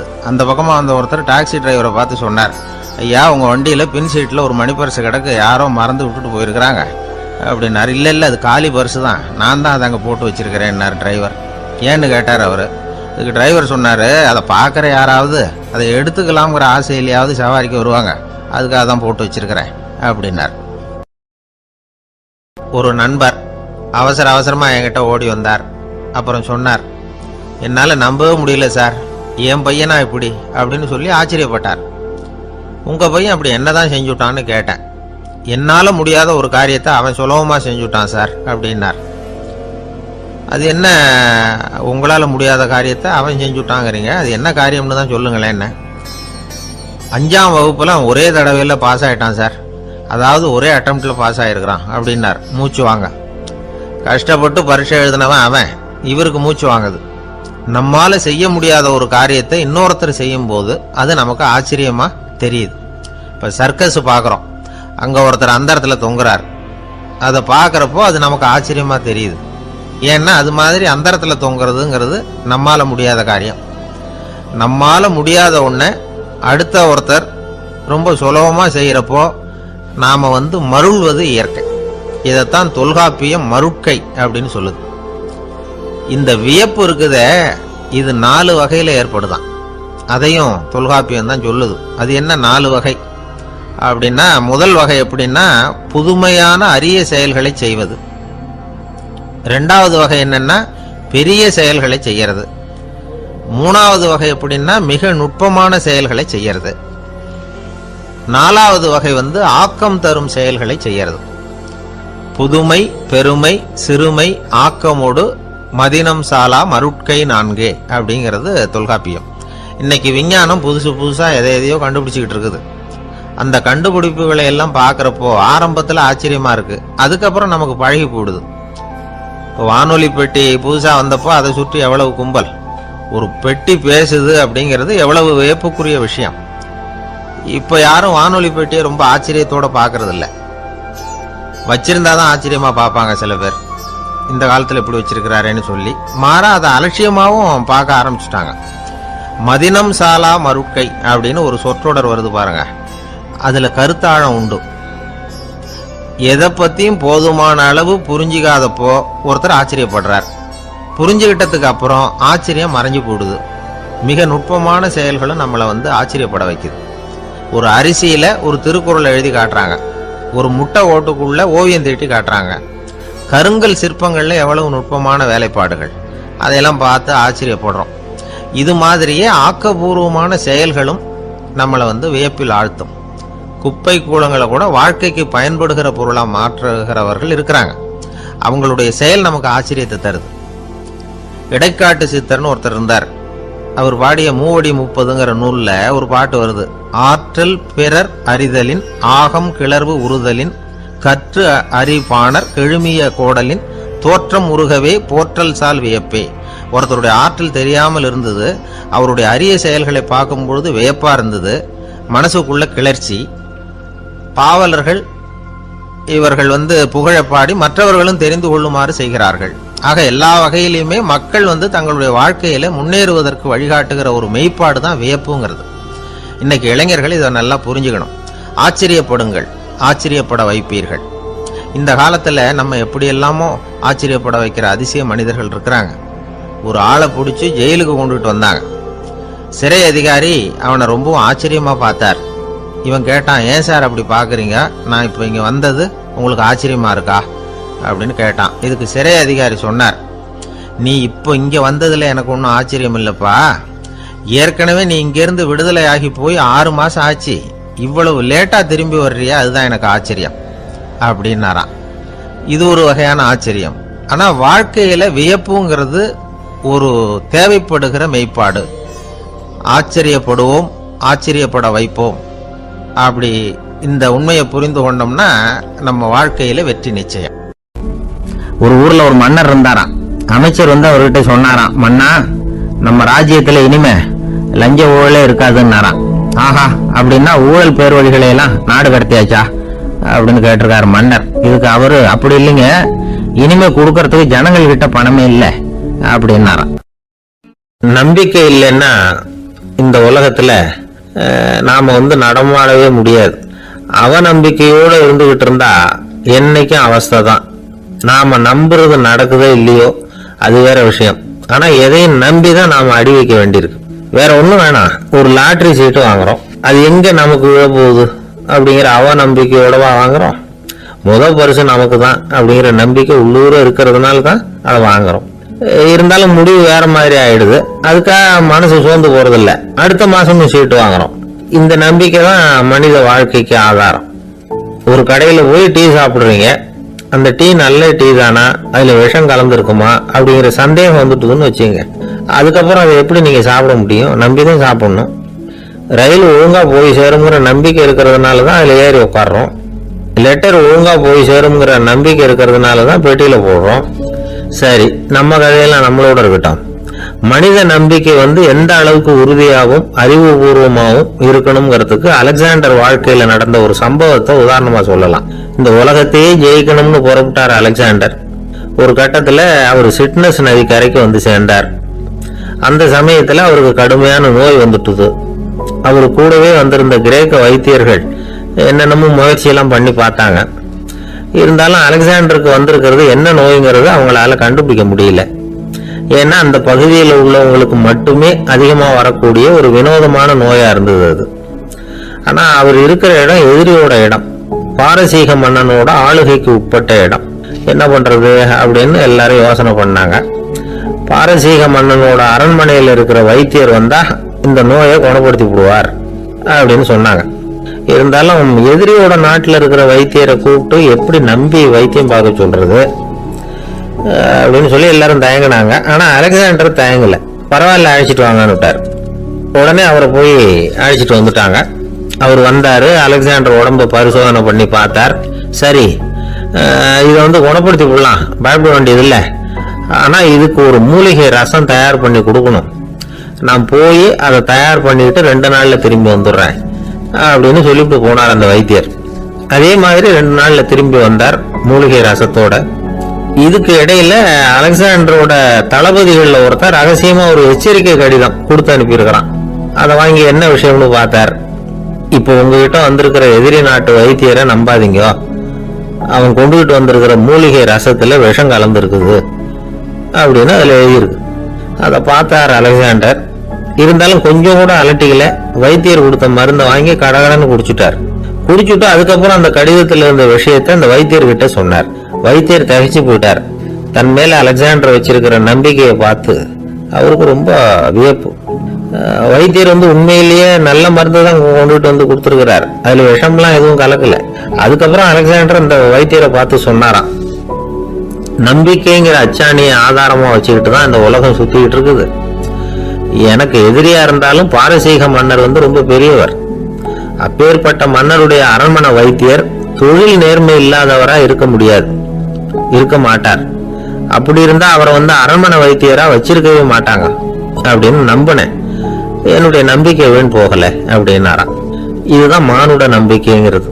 இந்த காலத்திலயும் இது மாதிரி இந்த மானுட நம்பிக்கையை ரொம்ப சாமர்த்தியமா கையாளுகிற கெட்டிக்காரங்க சில பேர் இருக்கிறாங்க. இந்த காலத்து குரு, அவருக்கு ஒரு சிஷ்யன். குரு முன்னாடி அந்த சிஷ்யன் ரொம்ப பணிவா நின்று, குருவே உங்க கையால விஷத்தை கொடுத்தாலும் அதை வாங்கி மடமடன்னு குடிச்சிருவேன் அப்படின்னா. உன்னுடைய குரு பக்தியை மெச்சினேன் அப்படின்னாரு குரு. அதுக்கு அந்த சிஷ்யன், அப்படி இல்லை குருவே, உங்ககிட்ட சிஷ்யனா இருக்கிறத விட உங்க கையால விஷத்தை வாங்கி குடிச்சு விடுறது ரொம்ப நல்லது, அதனாலதான் அப்படி சொன்னேன் அப்படின்னா. ஒரு ஊர்ல ஒரு ராஜா இருந்தார். அவர் அடிக்கடி காட்டுக்கு வேட்டையாட போவார். சில நண்பர்களையும் கூட அழைச்சிக்கிட்டு போவார். காட்டுக்கு போனதும் ஆளுக்கு ஒரு பக்கமா போய் வேட்டையாடுவாங்க. சாயந்தரமா திரும்பி வருவாங்க. மறுநாள் அரண்மனையில் உட்காந்து ஒவ்வொருத்தரும் அவங்க அனுபவங்களை எல்லாம் சொல்லிக்குவாங்க. அவங்க வீரத்துக்கு தகுந்த மாதிரி பரிசை அந்த ராஜா கொடுப்பார். இது மாதிரி ஒரு தடவை எல்லாரும் வேட்டைக்கு போயிட்டு திரும்பி வந்ததும் உட்காந்து பேச ஆரம்பிச்சிருக்கிறாங்க. ஒருத்தன் சொன்னா தன்னுடைய வீர செயலை பத்தி அளக்க ஆரம்பிச்சுட்டான். ஏன்னா அதுக்கு பரிசு கிடைக்க போகுதுல்ல, அதனால. அவன் என்ன சொன்னான் தெரியுமா? அரசே, நேற்றுக்கு காட்டுல என்ன ஆச்சு தெரியுமா? எனக்கு நேரா ஒரு சிங்கம் வாயை திறந்துட்டு வந்துட்டுது. நான் பயப்படவே இல்லை. உடனே ஒரு கல்லை எடுத்து குறி பார்த்து வீசினேன். சிங்கத்து வாய்க்குள்ள போய் அந்த கல்லு மாட்டிக்கிட்டுது. அவ்வளவுதான். அந்த சிங்கம் என்னை பார்த்துட்டு பயந்துட்டு ஒரே ஓட்டமா திரும்பி ஓடி போயிட்டுது அப்படின்னா.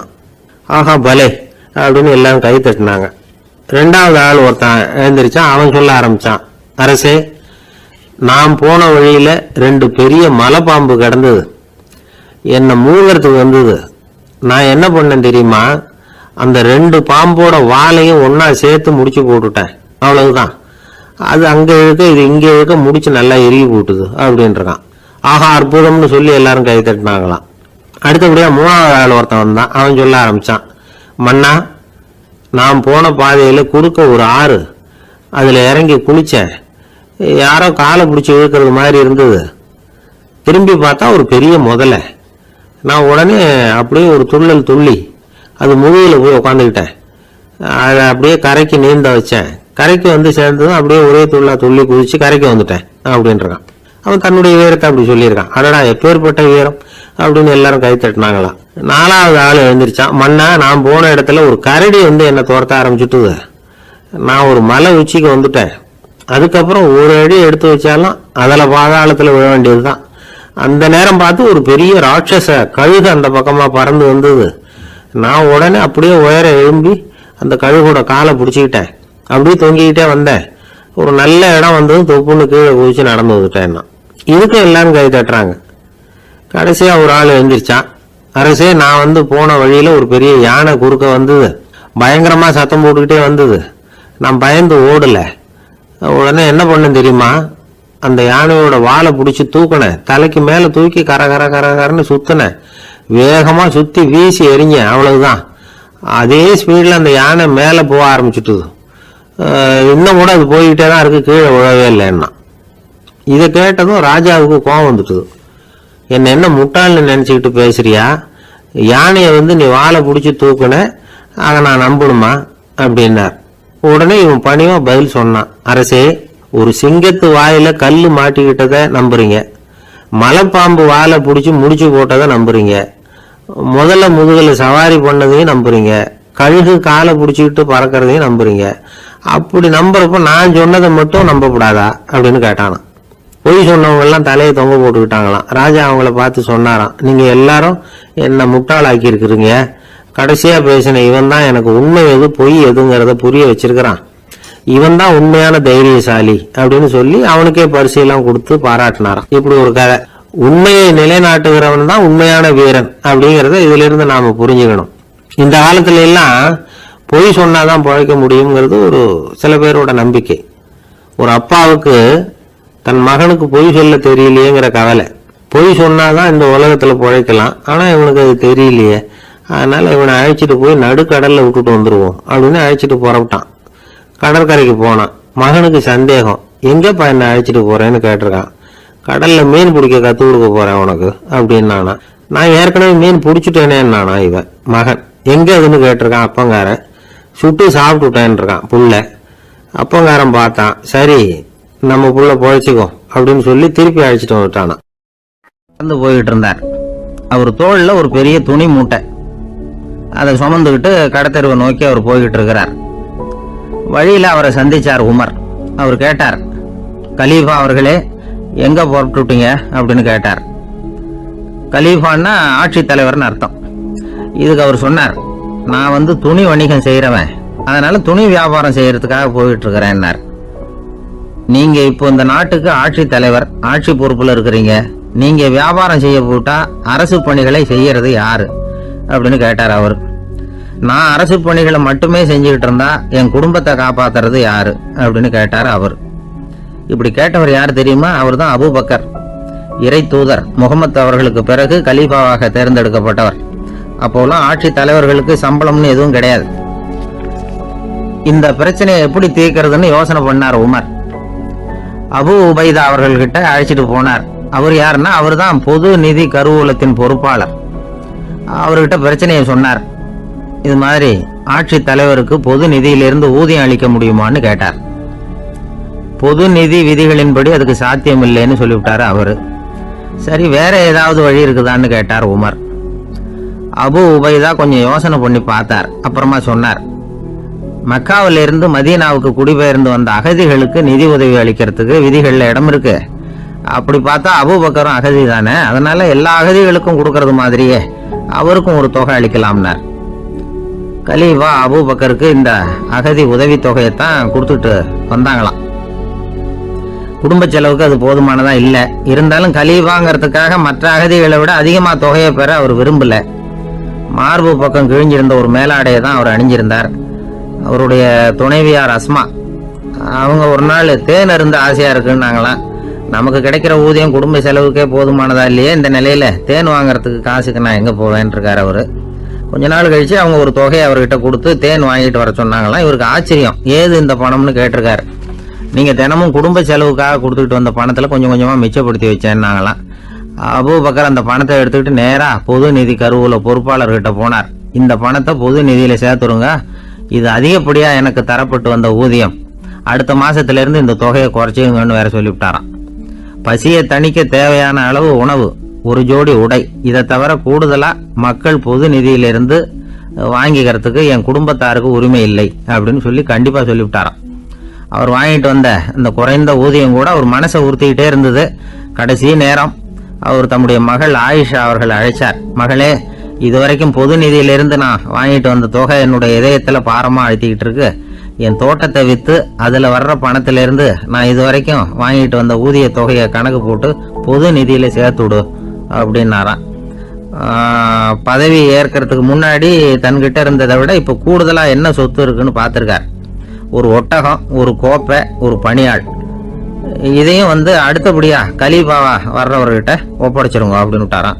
அதே மாதிரி அடுத்து வந்த உமர் கிட்ட ஒப்படைச்சாங்க. அப்போ உமர் சொன்னாராம், அபூபக்கரே, இந்த முன்மாதிரியால உங்களுக்கு பிறகு இந்த ஆட்சி பொறுப்பை ஏற்கிறவர்களை பெரும் நெருக்கடிக்கு ஆளாகி விட்டீங்க அப்படின்னு சொல்லி ரொம்ப கண் கலங்கினாராம். கடைசியா அபூபக்கர் தன்னுடைய குடும்பத்தாருக்கு விட்டு சென்ற சொத்து ஒரு படுக்கை விரிப்பு, ஒரு போர்வை, அவ்வளவுதான். இது சிந்திக்க வேண்டிய ஒரு செய்தி. இணை புரியாத 2 நண்பர்கள் இருந்தாங்களாம். 2 பேரும் விடாம சிகரெட் குடிக்கிறவங்க. அதுல ஒருத்தன் செத்து போட்டான். இன்னொருத்தன் அதுக்கப்புறம் 2 சிகரெட்டா குடிக்க ஆரம்பிச்சானா. ஏன் இப்படி பண்றேன்னு கேட்டிருக்காங்க.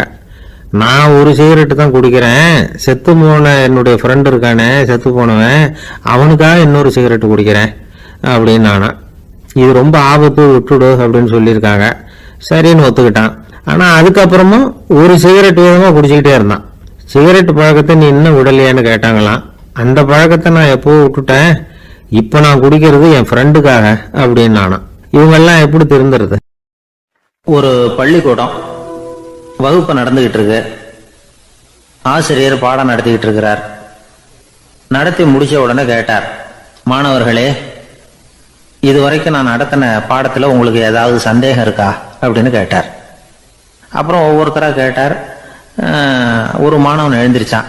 சார், எனக்கு சந்தேகம் எதுவுமே இல்லைன்னா. ஏன்னு கேட்டார். ஏன்னா எனக்கு நீங்க நடத்தின பாடம் தெளிவா புரிஞ்சுட்டுது, அதனால சந்தேகம் வரலன்னா. இன்னொரு மாணவன் எழுந்திருச்சான். சார், எனக்கும் சந்தேகம் எதுவும் இல்லைன்னா. ஏண்டான்னு கேட்டார். ஏன்னா எனக்கு நீங்க நடத்தின பாடம் எதுவுமே புரியல, அதனால சந்தேகம் வரல அப்படின்னா. இந்த இடத்துல நாம கொஞ்சம் சிந்திச்சு பார்க்கணும். இந்த உலகத்துல எல்லாம் புரிஞ்ச ஒருத்தனுக்கும் சந்தேகம் வராது, எதுவுமே புரியாத ஒருத்தனுக்கும் சந்தேகம் வராது. அறகுறையா புரிஞ்சுக்கிட்டவன் இருக்கான் பாருங்க, அவனுக்கு தான் அடிக்கடி சந்தேகம் வரும். ஆக மாணவர்களை இந்த 3 வகையா பிரிக்கலாம். அதே மாதிரி தான் மனிதர்களையும் 3 வகையா பிரிக்கிறாங்க ஆன்மீகவாதிகள். ஒரு ஆன்மீக பெரியவர் என்ன சொல்றாரு தெரியுமா? இந்த உலகத்துல 3 வகையான மனிதர்கள் இருக்கிறாங்களாம். முதல் வகை எப்படி தெரியுமா? இவங்களுக்கு எதையும் தெரிஞ்சுக்கணுங்கிற அவசியமே கிடையாது. ஏன்னா அவங்களுக்கு எல்லாமும் தெரியும்.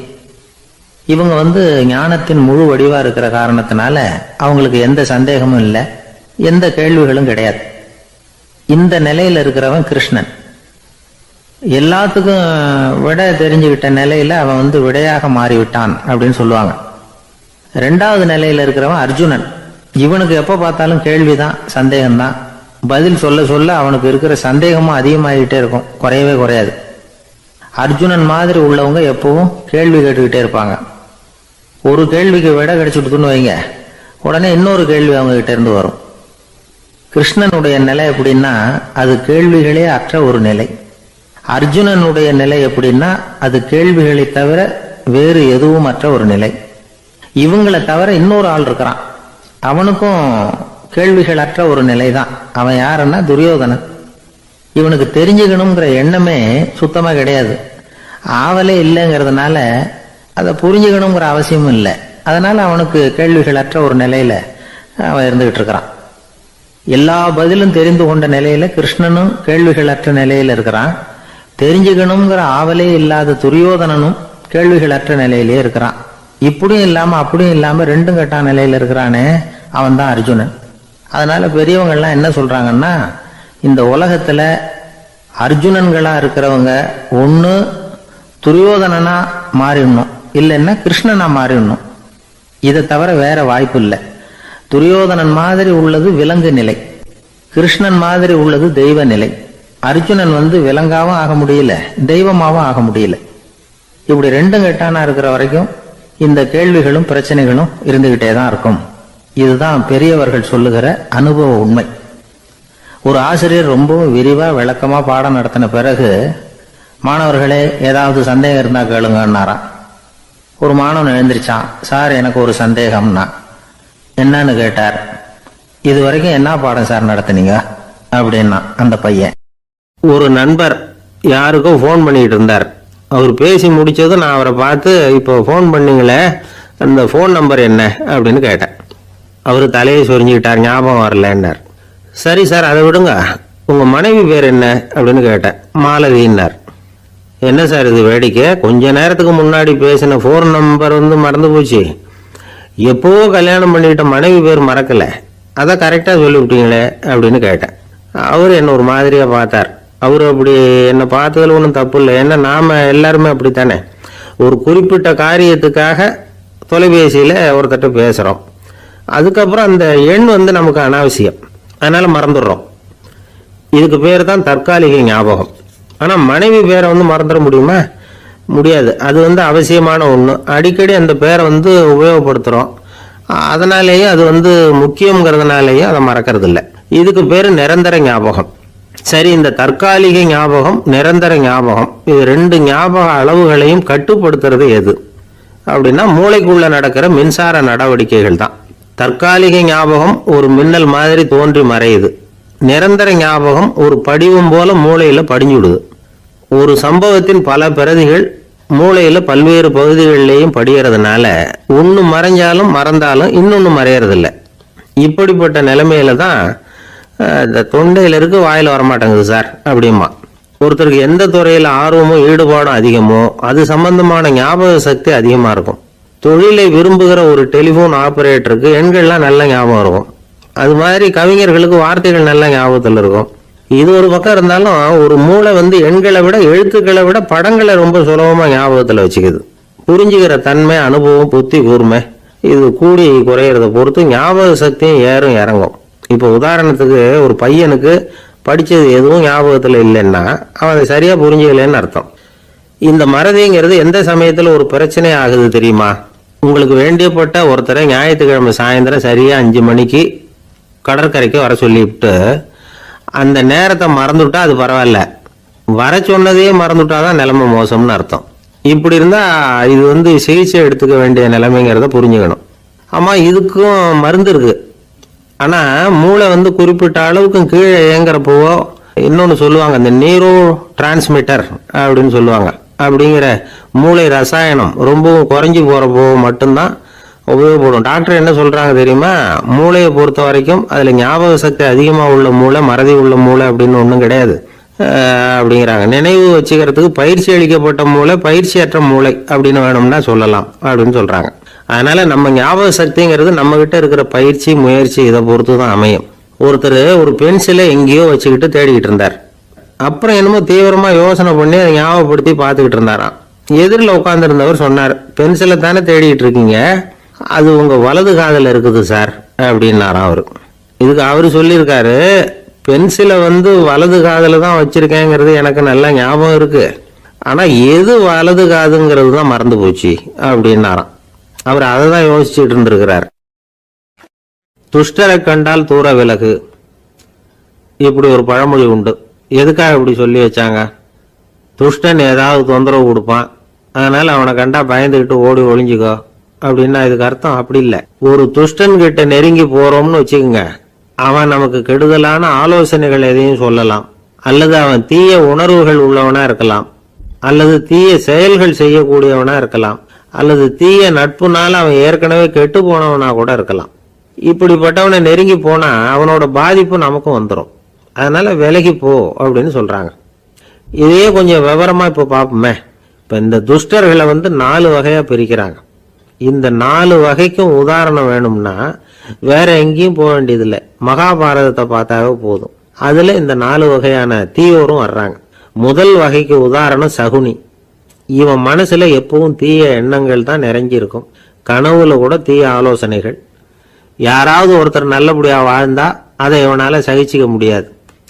இப்படிப்பட்டவனோட நெருங்கிய தொடர்பு துரியோதனனுக்கு கிடைச்சது. துரியோதனன் எப்படின்னா அவன் ஏற்கனவே தீய காரியங்கள் செய்யறதுக்கு தயங்காதவன். அப்படிப்பட்டவனுக்கு தீய போதனைகள் செய்யறதுக்கு சகுனி உதவுனா. இந்த 2 பேரோட சகவாசம் இன்னொருத்தனுக்கு கிடைச்சது. அவன் யாருன்னா துச்சாதனன். அவன் தீய நடத்தை உள்ளவன். இந்த 3 பேரும் ஒண்ணு சேர்ந்தா என்னத்துக்கு ஆகும்? உலகமே கெட்டு போடும்ல. இந்த 3 துஷ்டர்களோட நல்லவன் ஒருத்தன் வந்து சேர்ந்தான், அவன் தான் கர்ணன். கர்ணன் வந்து இயல்பாவே உத்தம குணம் உள்ளவன். அவன் நல்லவங்களோட சேராம இப்படிப்பட்ட கெட்டவங்க கிட்ட வந்து நட்பு வச்சுக்கிட்டான். அதனால அவனும் தீய செயல்களில் ஈடுபடுறது மாதிரி ஆயிடுது. துரியோதனனுடைய நண்பனா அவனுடைய ஆதரவுல வளர்ந்ததுனால அவனுக்கு துணையா இருக்க வேண்டி இருக்குது அப்படின்னா.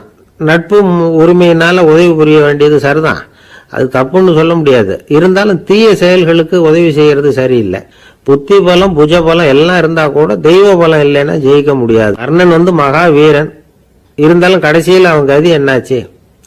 அவங்ககிட்ட எல்லா நல்ல குணங்களும் இருந்தது, இருந்தாலும் ஏன் இப்படி ஆச்சு? தீயவர்களுடைய சேர்க்கை தான் காரணம். அவங்களோட சேர்ந்ததுனால இவனையும் அப்படியே நினைக்க ஆரம்பிச்சுட்டாங்கல்ல. 4 வகை துஷ்டர்கள்ல இவனும் ஒரு வகை அப்படின்னு சொல்ல ஆரம்பிச்சிட்டாங்க.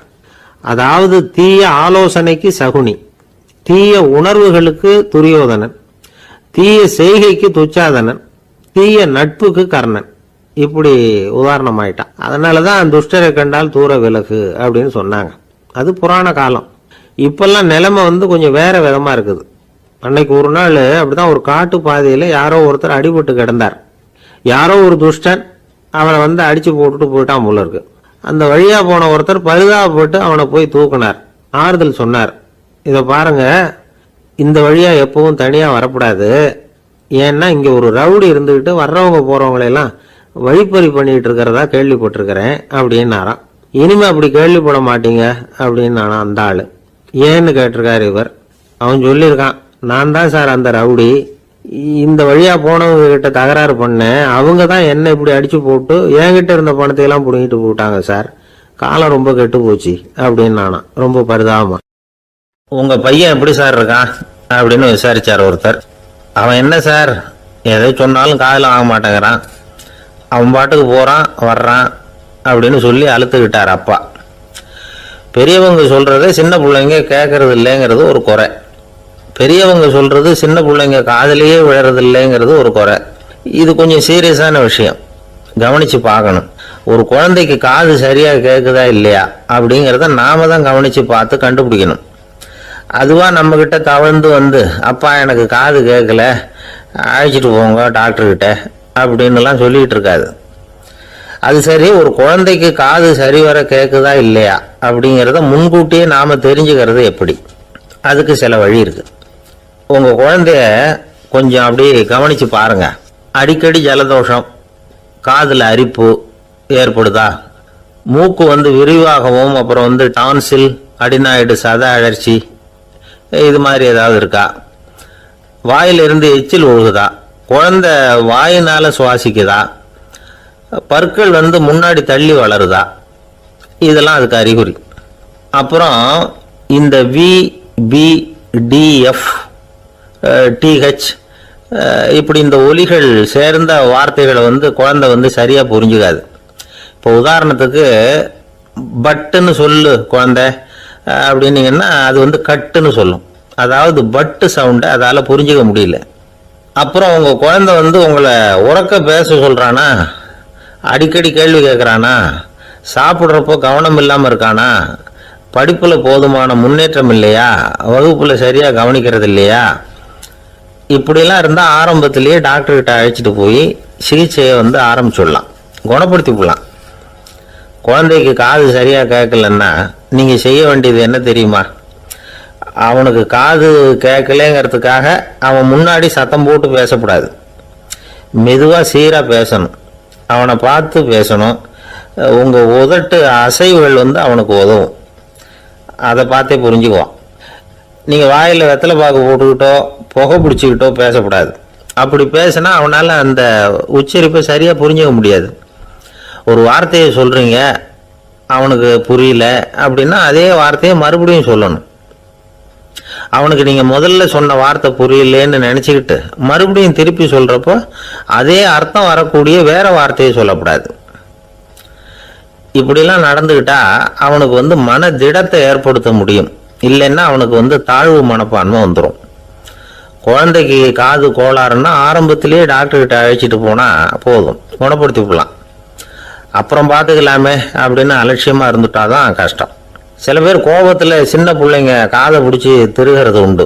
இது ரொம்ப தப்பு. காது கையோட வந்துட்டா என்ன பண்றது? ஒரு வேடிக்கை கதை, அது கதை தான், நிஜமா நடந்தது இல்லை, அது மாதிரி நடக்கவும் நடக்காது. ஒரு வேடிக்கைக்காக சொல்லப்படுற கதை. அதாவது ஒரு வீட்டில் அப்பா அம்மாவை பார்த்து சொல்லிட்டு இருக்கார், இதை பாரு, நாளைக்கு காலையில் என்னை சீக்கிரம் எழுப்பி விட்டுரு, நான் செங்கல்பட்டு வரைக்கும் போயிட்டு வர வேண்டியிருக்கு அப்படின்னாராம். இதை அவங்க பையன் காதில் வாங்கிட்டு இருக்கான். அப்பாவுக்கு சிரமம் வேண்டாமே அப்படின்னு நினச்சி அவனே காலையில் யாருக்கும் தெரியாமல் எழுந்திரிச்சு புறப்பட்டு செங்கல்பட்டு போட்டான். சாயந்தரமாக திரும்பி வந்தான். அப்பா பையனை காணாமல் அலமோதிக்கிட்டு இருக்கிறார். சாயந்தரமாக பையனை பார்த்ததும் எங்கடா போயிட்டு வந்தேன்னு கேட்டார் கோவமா. செங்கல்பட்டுக்கு போயிட்டு வந்தேப்பா, நீ வேணா அலைய வேண்டாமேன்னு அப்படின்னா. எதுக்கடா போனேன்னு அதட்டினார். அதான்ப்பா நீ நேற்று வந்து அம்மா கிட்ட சொல்லிக்கிட்டு இருந்த, அதை காதில் வாங்கினேன், உனக்காக நான் போயிட்டு வந்தேன் அப்படின்னா. உடனே எந்த காதில் வாங்கினேன் அப்படின்னு சொல்லி காதை பிடிச்சி திருகினார். அந்த காது கையோடு வந்துட்டுது. இது நடந்து கொஞ்ச நாள் கழிச்சு அந்த அப்பாவும் பையனும் கடத்தெருவில் போயிட்டு இருக்கிறாங்க. எதிரில் ஒரு நாய் ஓடி வந்தது. அதுக்கு 2 காதும் இல்லை. என்ன இது, இந்த நாய்க்குட்டிக்கு 2 காதும் இல்லை அப்படின்னார் அப்பா. அதுக்கு பையன் சொல்கிறான், அப்பா அது 2 தடவை செங்கல்பட்டுக்கு போயிட்டு வந்துடுவோம் அப்படின்னானா. ஒரு ஊரில் ஒரு பெரிய ஞானி இருந்தார். அவர் படுக்கையில் இருந்தார். இன்னும் கொஞ்ச நேரம்தான் அவர் இந்த உலகத்தில் இருக்க போகிறார். அவரை சுற்றி ஏகப்பட்ட கூட்டம்.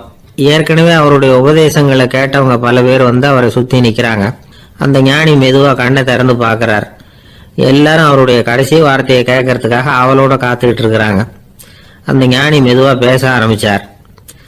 நான் என்னுடைய வாழ்நாள் பூராவும் உங்களுக்கு நிறைய போதனைகள் சொல்லிக்கிட்டு இருக்கிறேன். பேரானந்தம், மகிழ்ச்சி, தியானத்தன்மை இதை பற்றியெல்லாம் சொல்லியிருக்கிறேன். இப்போ நான் வேற ஒரு கரைக்கு போயிட்டு இருக்கிறேன். நான் இனிமேல் இந்த கரையில் இருக்க மாட்டேன். நீங்கள் நான் சொன்னதையெல்லாம் கேட்டீங்க, ஆனால் எதையும் நீங்கள் வந்து நடைமுறைப்படுத்தி பார்க்கல. எல்லாம் கேட்டதோடு சரி, அதோடு விட்டுவிட்டீங்க. அப்புறம் அதை தள்ளி போட்டுக்கிட்டே வந்துட்டீங்க. மேலும் அதை தள்ளி போடுறதுல எந்த பிரயோஜனமும் கிடையாது. இப்போ நான் போய்கிட்டு இருக்கிறேன். உங்களில் யாராவது என்னோட வர்றதுக்கு தயாரா அப்படின்னு கேட்டார். அவ்வளவுதான். யாரும் வாயை திறக்கல. ஒரே மௌனம், சத்தமே இல்லை. ஒருத்தர் பார்த்துக்கிட்டே நிற்கிறாங்க. அந்த கூட்டத்தில் ஒரு ஆள் அந்த ஞானி கூடவே 40 வருஷத்துக்கு மேலே இருந்திருக்கிறான். அவனும் வாயை திறக்காம இன்னொருத்தன் முகத்தை பார்த்துக்கிட்டே நிற்கிறான். இந்த சமயத்தில் பின்னாடி நின்றுகிட்டு இருந்த ஒருத்தன் கையை தூக்கினான். ஞானி அவனை பார்த்தார். சரி, ஒருத்தனுக்காவது நம்மோட வர்றதுக்கு தைரியம் இருக்குது அப்படின்னு நினைச்சார். ஆனால் அந்த ஆள் என்ன சொன்னான் தெரியுமா? ஐயா, நீங்கள் கேட்குறப்போ நான் உடனே எழுந்திருக்கல, கையை மட்டும்தான் தூக்கினேன். என்ன காரணம்னா, நான் எப்படி அடுத்த கரைக்கு வந்து சேர்றதுங்கிறது தெரிஞ்சுக்கிறதுக்காக தான். அந்த விவரத்தை மட்டும் இப்போ உங்ககிட்ட இருந்து நான் தெரிஞ்சுக்க ஆசைப்படுறேன். ஏன்னா இப்போ நான் உங்கள் கூட வர்றதுக்கு தயாராக இல்லை. எவ்வளவோ காரியங்களை நான் இன்னும் இங்கே முடிக்க வேண்டி இருக்குது. வீட்டுக்கு ஒரு விருந்தினர் வந்திருக்கிறார். என்னுடைய இளைய மகனுக்கு கல்யாணம் பண்ணி வைக்கணும். அதனால் இன்னைக்கு உங்கள் கூட வர முடியாது. அது மட்டும் இல்லை, இப்போ உங்கள் கூட அடுத்த கரைக்கு வந்தால் திரும்பி வர முடியாதுன்னு வேற சொல்கிறீங்க. அதனால் இப்போ நான் வரல. இன்னொரு நாள் நிச்சயமாக நான் வர்றேங்க, வந்து உங்களை சந்திக்கிறேன். அதனால் இப்போ நீங்கள் இன்னொரு தடவை எங்களுக்கு விளக்கமாக சொல்லணும். ஏற்கனவே பல தடவை சொல்லியிருக்கிறீங்க.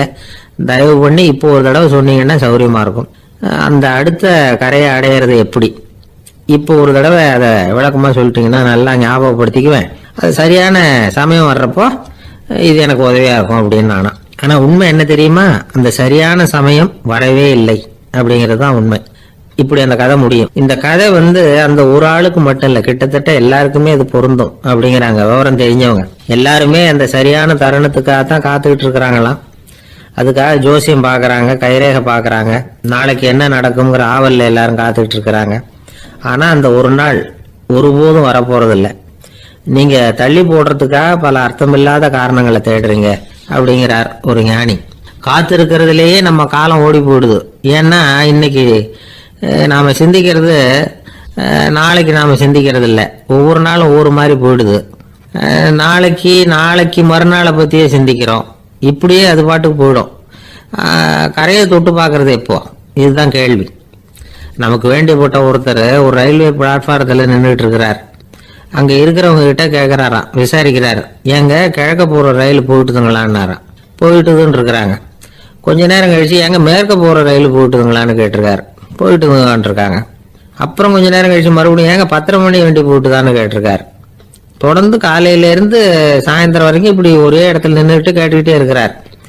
இதை பார்த்துக்கிட்டு இருந்த ஒருத்தர் அவர்கிட்ட வந்து, ஏங்க நீங்கள் எங்கே போகணும் அப்படின்னு கேட்டாராம். இவர் மெதுவாக சொன்னாராம், இந்த ரயில்வே லைனை தாண்டி அந்த பக்கம் போகணும் அப்படின்னாராம். ஒரு காலத்தில் பிரஷ்யா அப்படின்னு ஒரு தேசம் இருந்தது.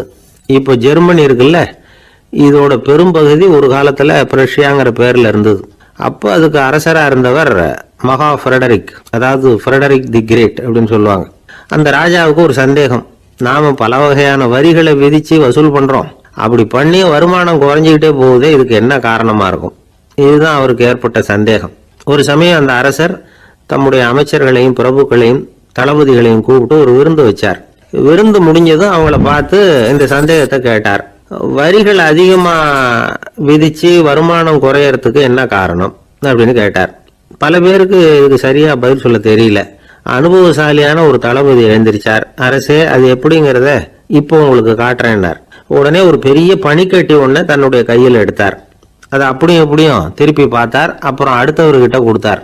அவர் அதை அப்படியும் இப்படியும் திருப்பி பார்த்துட்டு அடுத்தபடியா இருந்தவர்கிட்ட கொடுத்தார்.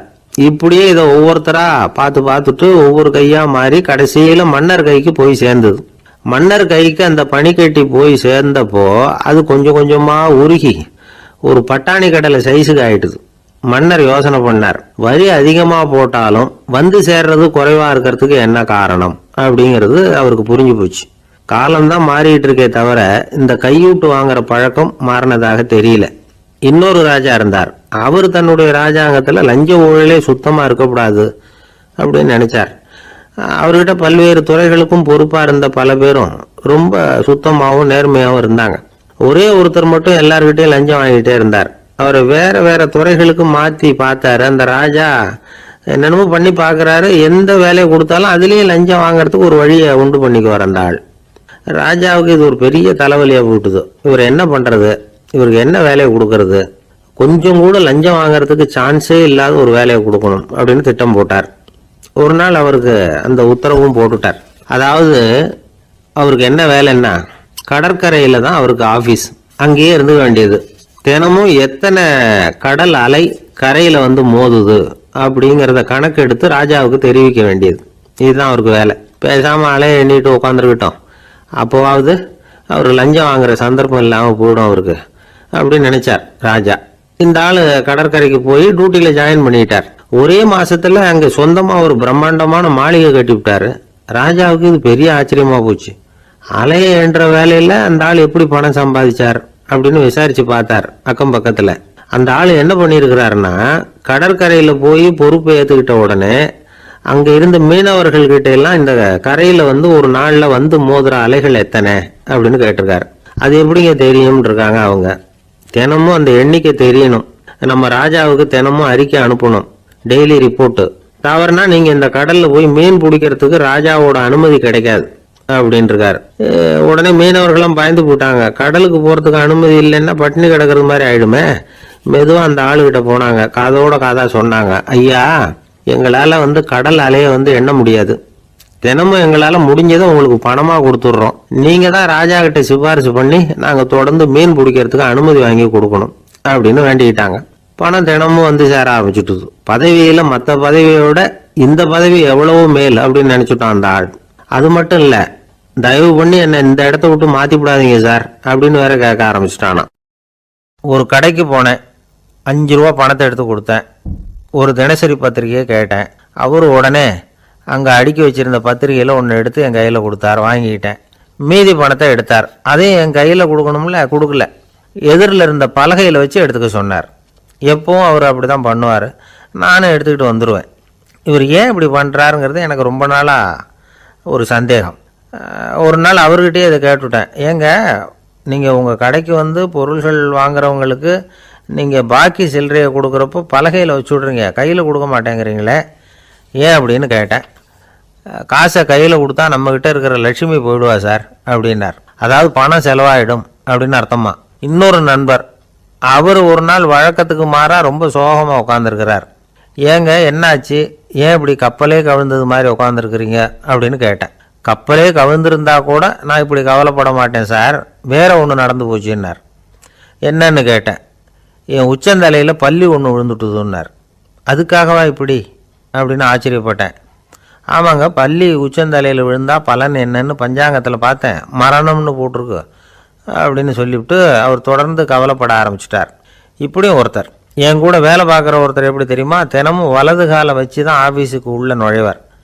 என்னைக்காவது தவறுதலாக இடது காலை வச்சு உள்ளே வந்துட்டார்னா அன்னைக்கு பூரா மனசு சங்கடப்படுவார், எந்த வேலையும் சரியாக ஓடாது. கேரம் போர்டு ஆடுற ஒருத்தர் எப்போ ஆட உட்காந்தாலும் ஸ்ட்ரைக்கரை கை தவறி கீழே விழுற மாதிரி பண்ணி அதுக்கப்புறம் அதை எடுத்துக்கிட்டு ஆட உட்காருவார். ஏன்னா எப்போ ஒரு தடவை நிஜமாகவே அது கை தவறி கீழே விழுந்திருக்குது, அன்னைக்கு பிரமாதமாக ஜெயிச்சுட்டார். உடனே ஒரு முடிவுக்கு வந்துட்டார், கை தவறுனா லாபம் அப்படின்னு. அதுக்கப்புறம் அதையே பழக்கமாக்கிக்கிட்டார். பூனை குறுக்க போனால் சகனம் சரியில்லைன்னு நினைக்கிறவங்க உண்டு. ஆனால் ஒருத்தர் எப்படி தெரியுமா, அவர் வெளியில் கிளம்புற சமயம் பக்கத்து வீட்டு ரேடியோவில் மியாவ் மியாவ் பூனைக்குட்டின்னு பாட்டு சத்தம் கேட்டால் கூட போதும், சகனம் சரியில்லைன்னு பிரயாணத்தை கேன்சல் பண்ணிவிடுவார். இப்போ இவ்வளவு எதுக்கு சொல்கிறோம்னா, அளவுக்கு மீறின சகுன நம்பிக்கைகள் இருக்குது பாருங்கள், இதோட பயமும் சேர்ந்துக்கிட்டதுன்னு வச்சுக்கோங்க, இது ஒருத்தருடைய மனநிலையை பாதிச்சிடும். இது உளவியல் நிபுணர்கள் சொல்கிற கருத்து. வாழ்க்கையே தடுமாற வச்சிரும். பாதுகாப்பு இல்லாத உணர்வு, ஒரு விதமான டிப்ரெஷன் மனநிலை, இதெல்லாம் தான் இதுக்கு காரணமாக அமையலாம். சில பேர் காய்கறி நறுக்க கத்தியை கையில் எடுத்தால் கூட நேரம் சரியாக இருக்கா அப்படின்னு பார்த்துட்டு தான் வேலையை ஆரம்பிக்கிறது வழக்கம். அறிவு தான் மனசுக்கு வாத்தியாராக இருக்கணும், அப்போ தான் வாழ்க்கை நிம்மதியாக இருக்கும். அறிவு மனசு சொல்கிறபடியெல்லாம் கேட்க ஆரம்பிச்சுட்டுதுன்னா இடைஞ்சல் தான். ஒருத்தருக்கு 7ஆம் நம்பர் தான் ராசியான நம்பரான், 7ஆம் தேதி தான் எந்த காரியத்தையும் ஆரம்பிப்பாராம். 7 எழுத்து வர்றது மாதிரி பேரை மாற்றி வச்சுக்கிட்டார். 7 மணிக்கு தான் தினமும் எழுந்திருப்பார். 7ஆம் நம்பர் வீட்டில் தான் குடியிருக்கார். கல்யாணம் கூட 7ஆம் தேதி தான் பண்ணிக்கிட்டார். அவர் ஒரு நாள் குதிரை பந்தயத்துக்கு போனாராம். குதிரையோட பேரையெல்லாம் பார்த்தார். ஒரு குதிரையோட பேர் 7 எழுத்தில் அமைஞ்சிருந்தது. 7 தானே இவருக்கு அதிர்ஷ்ட நம்பர், அதனால் உடனே அது பேரில் பணத்தை கட்டினார். பந்தயம் நடந்தது. என்ன சார் ஆச்சுன்னு கேட்டாங்க. நான் பணம் கட்டின அந்த என்னோட குதிரை 7ஆவதாக சேர்ந்தது சார் அப்படின்னாராம் சோகமாக. ஒரு விவசாயி விதைக்கிறதுக்காக வயல்வெளி பக்கம் போகிறார். விதைகளை அள்ளி வீசினார். அப்போ என்ன ஆச்சுன்னா, சில விதைகள் பாதை ஓரத்தில் விழுந்தது, சில விதைகள் முள் செடிகள் மண்டி இருந்த புதருக்கு இடையில் விழுந்தது, சில விதைகள் நல்ல நிலத்தில் விழுந்தது. பாதை ஓரத்தில் விழுந்த விதை என்ன ஆச்சுன்னா, அதெல்லாம் பறவைகள் கண்ணில் போட்டுவிட்டுது. உடனே உட்காந்து கொத்தி தின்னுட்டு போட்டுது. அதிகமாக மண் இல்லாத பாறை பகுதியில் விழுந்த விதையெல்லாம் லேசாக வேர் விட்டு முளைக்க ஆரம்பிச்சிது. அதுக்கப்புறம் வேர் கீழேயும் ஆழமாக போக முடியல, மேலேயும் சூரிய வெப்பம் அதிகம் தாங்க முடியல, எல்லாம் காஞ்சி கருகி போட்டுது. புதர் பகுதியில் சில விதைகள் விழுந்தது இல்லையா, முள் செடிகள் காடாக மண்டி போயிருந்தது. அதனால் முளைச்சி வர்ற செடிக்கு நெருக்கடி அதிகமாக போட்டுது, சரியாக வளர முடியல, விளைச்சலும் சரியாக இல்லை. நல்ல நிலத்தில் விழுந்த விதைகள் மட்டும் நல்லா முளைச்சிது, நல்லா வளர்ந்தது, விளைச்சலும் பிரமாதமாக இருந்தது. இந்த கதையை சொல்லிவிட்டு கேட்க செவியுள்ளோர் கேட்கட்டும் அப்படிங்கிறார் இயேசு பெருமான். ஆமாம், இயேசு கடலில் நின்ற படகு ஒன்றில் உட்காந்துருக்கிறார். கடற்கரையில் ஏராளமான மக்கள் உட்காந்துருக்கிறாங்க. அந்த சமயத்தில் தான் இயேசு ஓமைகள் மூலமாக மக்களுக்கு பல உண்மைகளை சொல்லிகிட்டு இருக்கிறார். மக்கள் அந்த கதையை கேட்டுட்டு ஒன்றும் புரியாமல் முழிக்கிறாங்க. அதை கவனித்த இயேசு அந்த ஓமையை விளக்க ஆரம்பித்தார். இதில் அந்த விதைக்கிறவர் தான் இறைவன். அவருடைய வார்த்தைகளை விதைக்கிறார். அந்த வார்த்தைகளை கேட்கிற மக்கள் அந்த விழுந்த விதைகள் மாதிரி 4 வகையானவர்கள். சில பேர் பாதை ஓரத்தில் விழுந்த விதைகள் மாதிரி. இறைவன் வார்த்தைகளை அவங்க கேட்குறாங்க, ஆனால் தீய எண்ணங்கள் செய்கைகள் மூலமாக விதைக்கப்பட்ட வார்த்தைகள் அழிஞ்சு போடுது. இறைவன் வார்த்தைகளை கேட்ட உடனே மகிழ்ந்து போய் உடனே சில பேர் அதை ஏற்றுக்கிறாங்க. இவங்கெல்லாம் அந்த பாறை பகுதியில் விழுந்த விதைகள் மாதிரி. அதனால் இவங்கெல்லாம் வேறு இல்லாதவங்க, கொஞ்ச காலத்துக்கு இறை வார்த்தைகளுக்கு கீழ்ப்படிந்து நடப்பாங்க. அதனால் ஏதாவது இடைஞ்சல் ஏற்பட்டால் உடனே தடுமாறுவாங்க. தங்கள்கிட்ட இருக்கிற நல்ல பண்புகளை விட்டுட்டு பாவ வழிகளுக்கு போயிடுவாங்க. முள் செடிகளுக்கு இடையில் விழுந்த விதைகள் மாதிரி உள்ளவங்க யாருன்னா, இவங்களுக்கு உலக கவலை உண்டு, செல்வத்தின் மீது மயக்கம் உடையவர்கள். உலக ஆசைகள் இவங்களுக்குள்ளே பூந்துடுறதுனால அங்கே இருக்கிற நல்ல பண்புகள் மறைஞ்சு போயிடுது. அதனால் அவங்களும் உபயோகம் இல்லாதவங்களாக ஆயிடுறாங்க. நல்ல மனிதர்கள் நல்ல நிலத்தில் விழுந்த விதைகளுக்கு ஒப்பானவர்கள். இவங்க இறை வார்த்தையை கேட்குறாங்க, அதை ஏற்றுக்கிறாங்க, அவங்களும் நல்லபடியாக வாழுறாங்க, அடுத்தவங்களுக்கும் உபயோகமாக இருப்பாங்க. இதுதான் இயேசு சொன்ன விளக்கம். நல்ல வார்த்தைகளை கேளுங்கள், நல்ல வார்த்தைகளை ஏற்றுக்கொள்ளுங்கள், அடுத்தவங்களுக்கு உபயோகமாக இருங்க. இதுதான் பெரியவங்கள்லாம் நமக்கு சொல்லுகிற உபதேசம். ஒரு அப்பா தன்னுடைய மகனுக்கு உபதேசம் பண்ணார். இதை பாருப்பா, நல்ல வார்த்தைகளை கேட்கணும், எப்போதுமே மகன் அப்பா பேச்சை கேட்கறது நல்லது அப்படின்னாராம். நீ ஏதாவது ஒரு தப்பு பண்ணால் என் தலையில் ஒரு முடி நரைச்சி வெள்ளையாக போடும்பா, நீ செய்கிற ஒவ்வொரு தப்புக்கும் என் தலையில் ஒவ்வொரு முடி வெள்ளையாயிடும் அப்படின்னாராம். பையன் யோசிச்சான், அப்பா இப்போ தான் எனக்கு புரியுது, தாத்தாவோட தலைமுடி பூராவும் வெள்ளையாக இருக்கிறதுக்கு என்ன காரணம்ங்கிறது எனக்கு இப்போ தான் புரியுது அப்படின்னானா. ஒரு ஊரில் ஒரு ராஜா இருந்தார். அவர் ஒரு பூனை வளர்த்தார். ரொம்ப செல்லமாக அவர் அந்த பூனையை வளர்த்தார். அவர் என்ன பண்ணுவார் தெரியுமா? இரவு நேரத்தில் அந்த பூனையோட தலையில் ஒரு விளக்க வச்சிருவார்.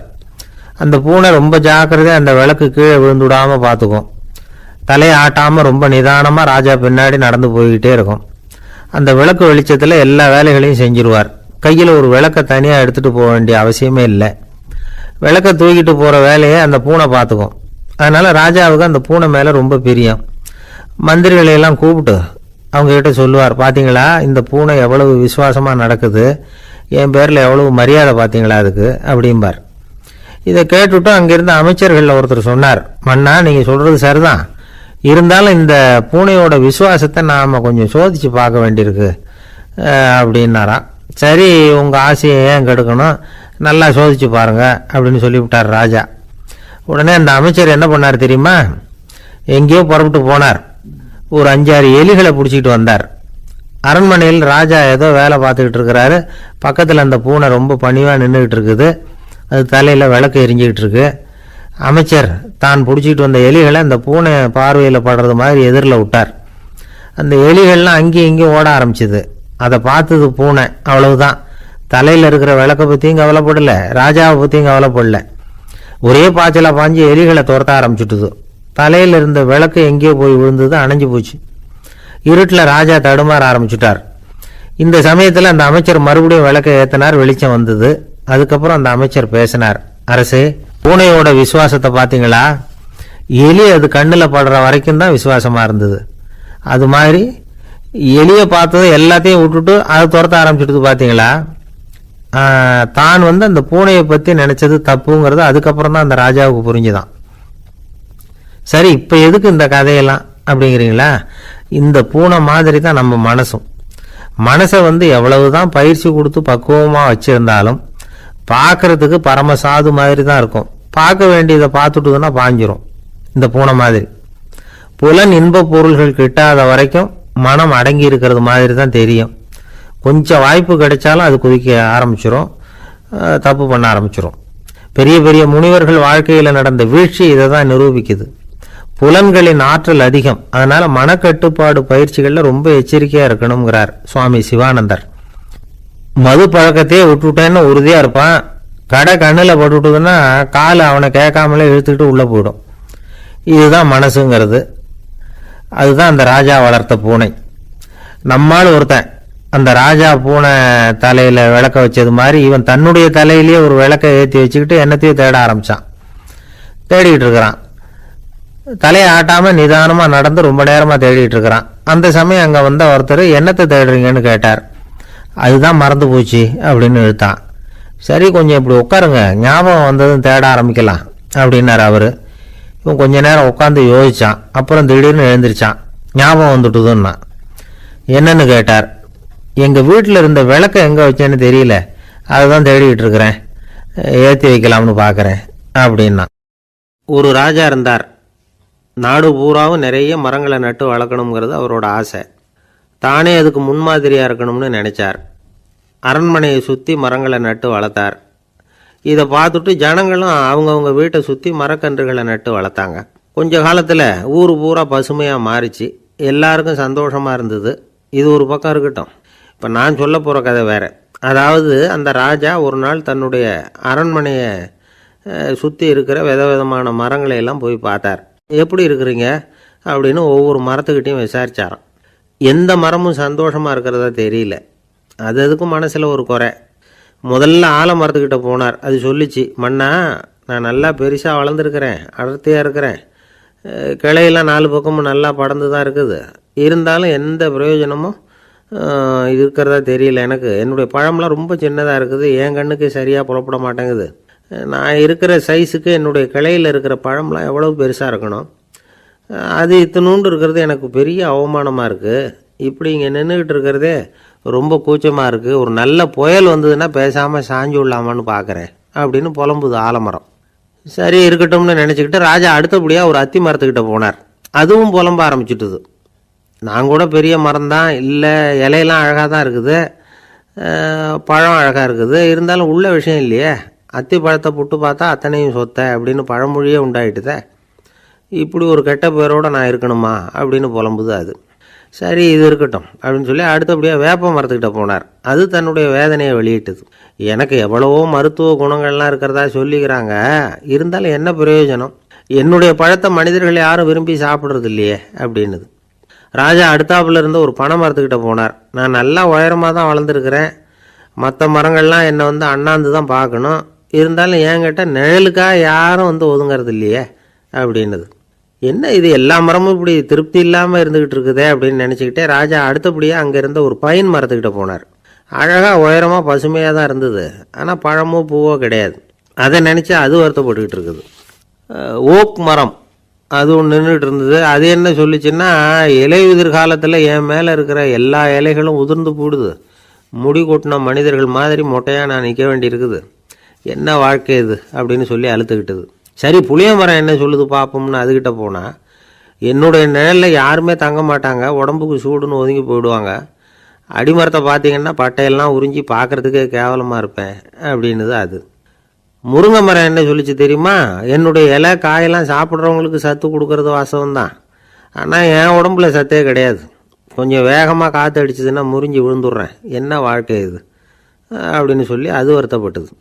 ராஜா யோசனை பண்ணார், என்ன இது மரங்கள் பூமியின் வரங்கள்னு சொல்கிறோம், மழை பெய்யறதுக்கு அதுதான் காரணம், பூமி செழிப்பாக இருக்கிறதுக்கும் அதுதான் காரணம், வீடு கட்டுறதுக்கு மரம், நாற்காலி செய்ய உபயோகப்படுத்துறதுக்கும் அதுதான் உபயோகப்படுது, மனுஷனுக்கு வேண்டிய ஆகாரங்களையும் கொடுக்குது, இப்படிலாம் இருந்தும் எல்லா மரமும் நிம்மதி இல்லாமல் இருந்துக்கிட்டு இருக்குதே அப்படின்னு நினச்சார். அப்போது அங்கே இருந்த ஒரு மகிழ மரம் அவர் கண்ணில் பட்டுது. அந்த மரம் மட்டும் கொஞ்சம் நிம்மதியாக மகிழ்ச்சியாக இருக்கிறது மாதிரி தெரிஞ்சுது. உடனே ராஜா அதுக்கிட்ட போனார். உனக்கு மனசில் எதுவும் குறை இல்லையான்னு கேட்டார். இல்லை நான் சந்தோஷமாக தான் இருக்கேன்னு அந்த மகிழ மரம். அப்படியான்னு ஆச்சரியமாக கேட்டார் ராஜா. ஆமாம் மன்னா, இந்த இடத்துல நீங்கள் ஒரு முருங்கை மரத்தையோ வேப்ப மரத்தையோ கூட நட்டிருக்கலாம், ஆனால் இந்த இடத்துல நடுறதுக்கு என்ன தேர்ந்தெடுத்துருக்குறீங்க, அதுவே எனக்கு பெருமை, அதுவே எனக்கு திருப்தி அப்படின்னு தான் மகிழ மரம். மகிழ மரம் சாதாரணமாக தான் இருக்கும், இளம் மஞ்சள் நிறத்தில் பூக்கள், அது காய்ந்தும் மனம் வீசும். மகிழ மரம் மாதிரி மன திருப்தியோடு வாழறதுக்கு நாம் கற்றுக்கணுமா. நாம் இந்த உலகத்தில் ஒரு நாயாவோ நரியாவோ கூட பிறந்திருக்கலாம், மனுஷனாக பிறந்திருக்கிறோம், அதுவே பெருமை தானே. இந்த நிறைவு தான் மகிழ்ச்சியின் ரகசியம். ஒரு பையன் அப்பா கிட்ட போய், அப்பா நீங்கள் இந்த உலகத்தில் ஒரு மனுஷனாக பிறந்தது என்னோட அதிர்ஷ்டம் நானா. ஏண்டா அப்படி சொல்கிறேன்னு இருக்கார் அப்பா. நீங்கள் ஒரு கரடியாக பிறந்திருந்தா இந்நேரம் நானும் ஒரு கரடி குட்டியாக தானே இருந்திருப்பேன் அப்படின்னு நானா பையன். இந்த உலகத்தில் நாம் நல்லபடியாக இருக்கணும்னா அதுக்கு முக்கியமாக தேவைப்படுறது ரெண்டு, ஒன்று செல்வம், இன்னொன்று அறிவு. சரி, இது ரெண்டில் சிறந்தது எது அப்படின்னு ஒரு கேள்வி கேட்டால் என்ன பதில் சொல்கிறது? இதே கேள்வியை ஹஸ்ரத் அலி அவர்கள்கிட்ட கேட்டாங்களாம். அவர் ஒரு பெரிய அறிஞர். கேள்வி கேட்டவங்களும் சாதாரண ஆட்கள் இல்லை, இவங்களும் அறிஞர்கள். ஒரு நாள் ஹஸ்ரத் அலி அவர்கள்கிட்ட 10 அறிஞர்கள் வந்தாங்களாம். ஐயா, நாங்கள் 10 பேரும் உங்ககிட்ட ஒரே கேள்வியை தான் கேட்க வந்திருக்கிறோம், ஆனால் எங்கள் 10 பேருக்கும் நீங்கள் தனித்தனியாக பதில் சொல்ல முடியுமா அப்படின்னு கேட்டிருக்காங்க.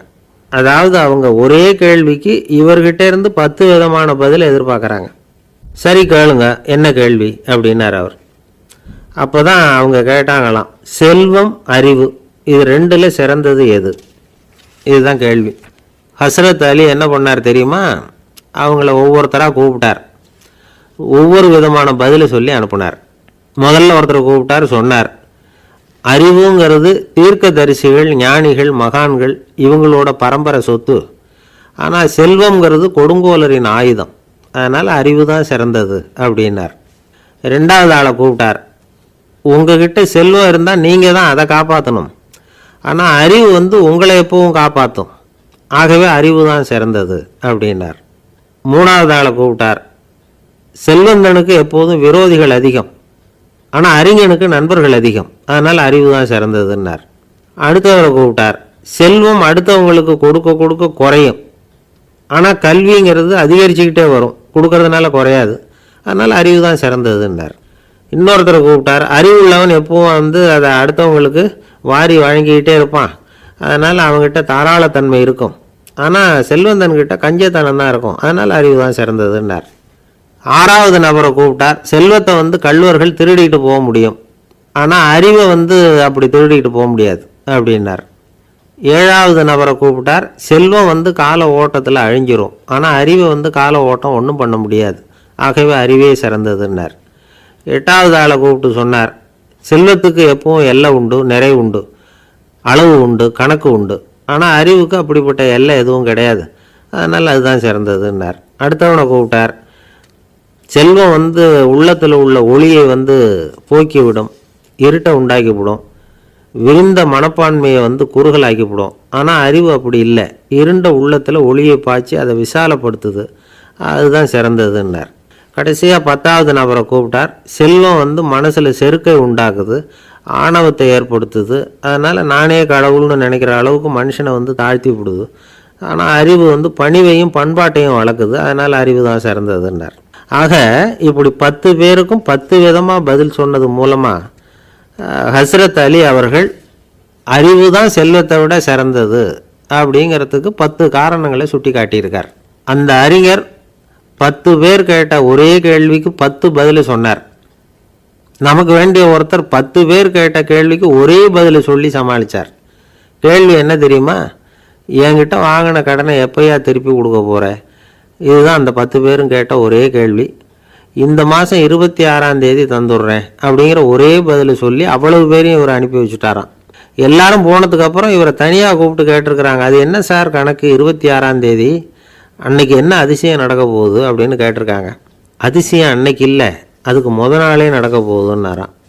விவரமாக சொல்லுங்கன்னு இருக்காங்க. வேறு ஒன்றும் இல்லைங்க, 26ஆம் தேதி தானே எல்லாரையும் வர சொல்லியிருக்கிறேன், அதுக்கு நாளே நான் புறப்பட்டு தலைமறைவாயிட போகிறேன் அப்படின்னாராம் ரொம்ப பெருமையாக. துருக்மேனியாவில் அஷ்காபாத் அப்படின்னு ஒரு நகரத்தில் ஒரு புவியியல் விஞ்ஞானி இருந்தார். அவர் ஒரு நாய்க்குட்டி வளர்த்தார். ஒரு நாள் முன்னிரவு நேரம் ஒரு மேஜைக்கு முன்னாடி உட்காந்து அந்த விஞ்ஞானி ஏதோ கணக்கு போட்டுக்கிட்டு இருக்கிறார். அவருக்கு ஒரு சின்ன பெண் குழந்தை, அது தொட்டிலில் தூங்கிட்டு இருக்குது. அந்த நாய்க்குட்டியும் ஒரு மூலையில் படுத்து அது பாட்டுக்கு தூங்கிட்டு இருந்தது. ஒரே அமைதி. அந்த நேரத்தில் திடீர்னு அந்த நாய்க்குட்டி துள்ளி எழுந்திரிச்சிது, நேராக குழந்தைகிட்ட ஓடிச்சு. அந்த குழந்தைய அது போட்டிருந்த ட்ரெஸ்ஸோடு சேர்த்து கவ்வி தூக்குச்சு, தூக்கிக்கிட்டு வாசல் பக்கம் ஓடிச்சு. நாய்க்குட்டி குழந்தைய கவ்வி தூக்க முடியுமாங்கிற சந்தேகம் உங்களுக்கு இல்லையா? நீங்கள் நம்ம ஊர் நாய்க்குட்டியவே பார்த்து பழக்கப்பட்டிருக்கீங்க, அதனால் நம்புறதுக்கு சிரமமாக இருக்கும். அந்த ஊர்லெலாம் அது ரொம்ப ஸ்ட்ராங்காக இருக்கும், ஒரு ஏதோ கண்ணுக்குட்டி மாதிரி இருக்கும்.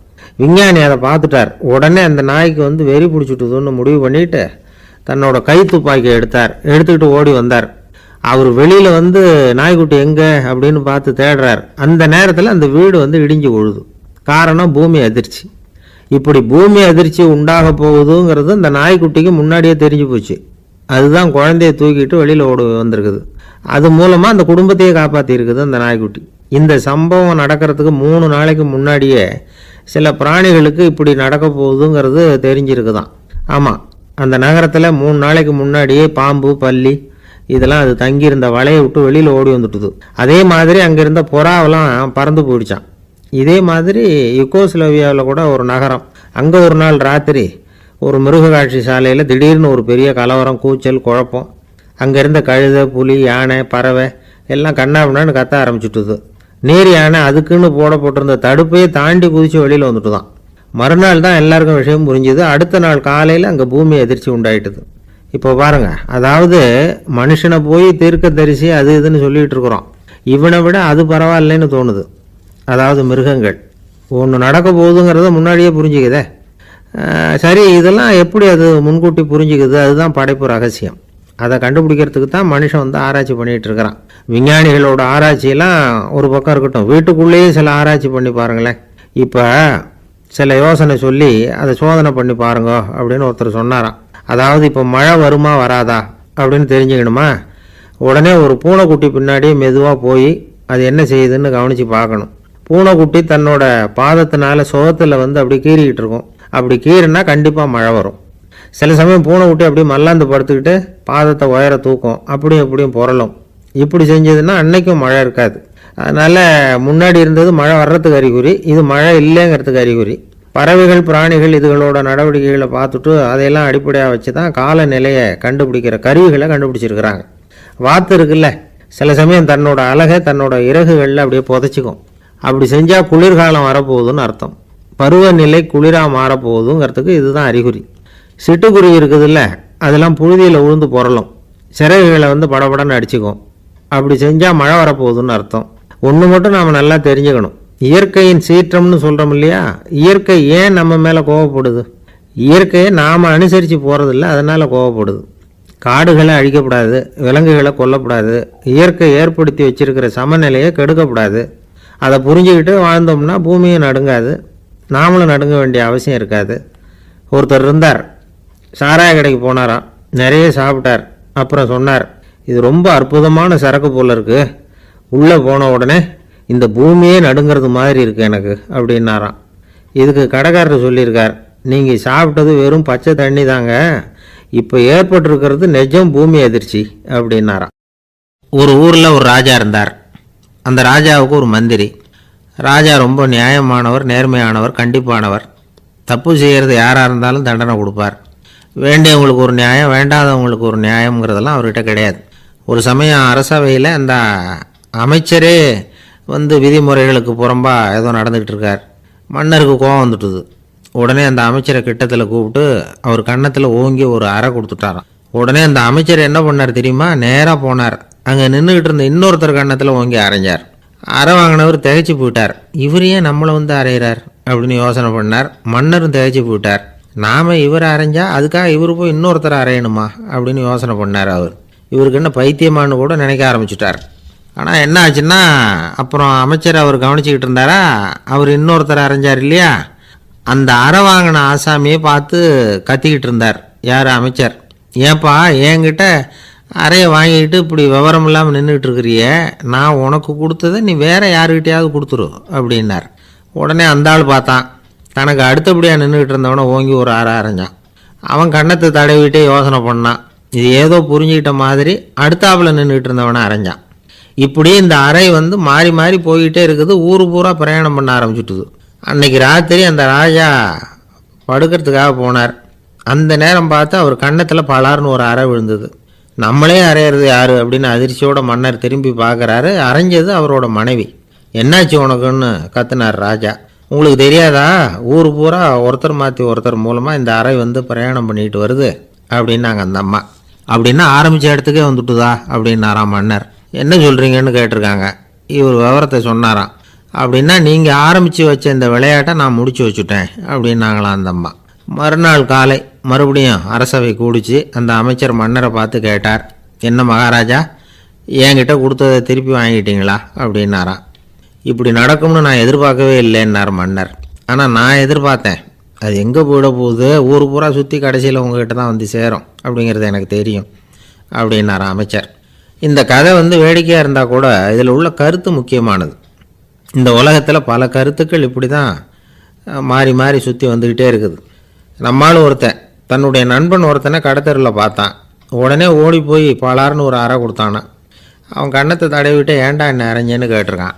நீ ஏன்டா என்னை முட்டாள்னு என் மனைவிட்ட போய் சொன்னேன் அப்படின்ட்டுருக்கான் அவன். உன்னை ஒரு முட்டாள்னு சொன்னதுக்காகவா நீ என்ன அரைஞ்ச அப்படின்னு கேட்டிருக்கான் இவன். டேய், நான் அதுக்காக அறையலப்பா, அது ஒரு பெரிய ரகசியம் நான் முட்டாளுங்கிறது.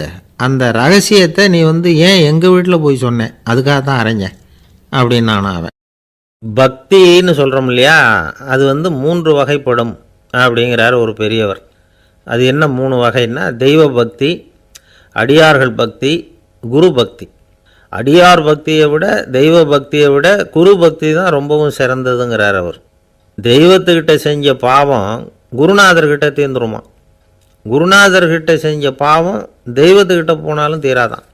இப்படி பெரியவங்களாம் சொல்லி வச்சுருக்கிறாங்க. ஒரு காடு, அங்கே அயோத தௌமியர் அப்படின்னு ஒரு தபோதனர், அவர் பல மாணவர்களை ஒன்றா சேர்த்து ஒரு குருகுலம் நடத்திக்கிட்டு இருக்கிறார்.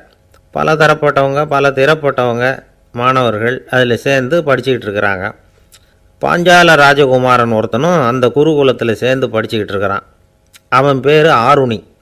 பெரிய இடத்து புள்ள, இருந்தாலும் படிப்பில் ரொம்ப கெட்டிக்காரனாக இருந்தான். அவன் தான் அங்கே முதல் மாணவன்.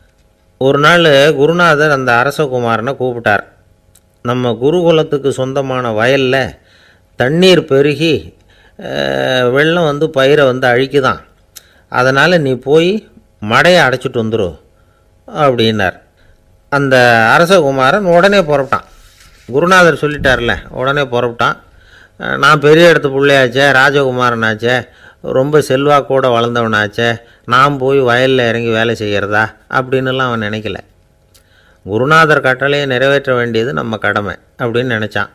உடனே ஒரு மண்வெட்டியை தூக்கி தோளில் வச்சுக்கிட்டு புறப்பட்டு போயிட்டான். வயலுக்கு போனான். பார்த்தான், தண்ணி கரையை உடச்சிக்கிட்டு வயலுக்குள்ளே ஏகமாக பாஞ்சிக்கிட்டு இருக்குது. இவன் மண்வெட்டியால் களிமண்ணை புல்லோடு சேர்த்து புல் பற்ற மாதிரி வெட்டி வெட்டி போட்டான். இருந்தாலும் மடையை அடைக்க முடியல. தண்ணி அதை மீறி வந்துக்கிட்டே இருக்குது. தண்ணி வந்து வேகமாக வயலுக்குள்ளே போய்கிட்டே இருக்குது. போடுற பத்தையெல்லாம் கரைஞ்சி கரைஞ்சி போயிட்டுருக்கு. இருந்தாலும் இவன் தன்னுடைய முயற்சியை கைவிடலை. வெட்டி வெட்டி போட்டுக்கிட்டே இருக்கிறான். காலையில் அங்கே போனவன் சாயந்தரம் வரைக்கும் இப்படி செஞ்சுக்கிட்டு இருக்கிறான். உடம்பும் மனசும் ரொம்பவும் சோர்ந்து போச்சு.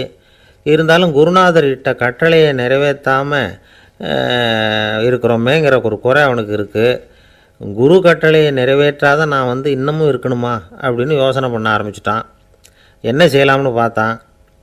நம்ம குருநாதர் இட்ட பணிக்காக இந்த உடம்பையே தியாகம் பண்ணலாம் அப்படின்னு முடிவு பண்ணான்.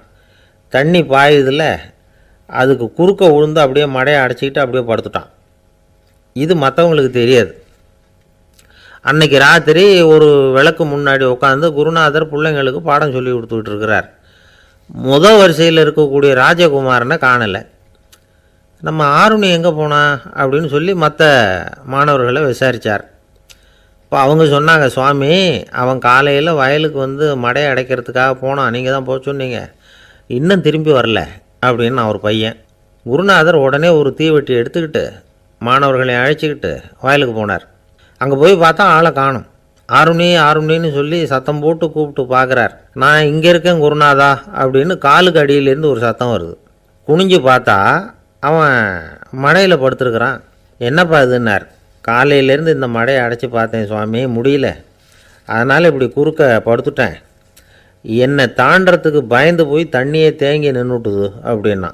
அவனுடைய குரு பக்தியையும்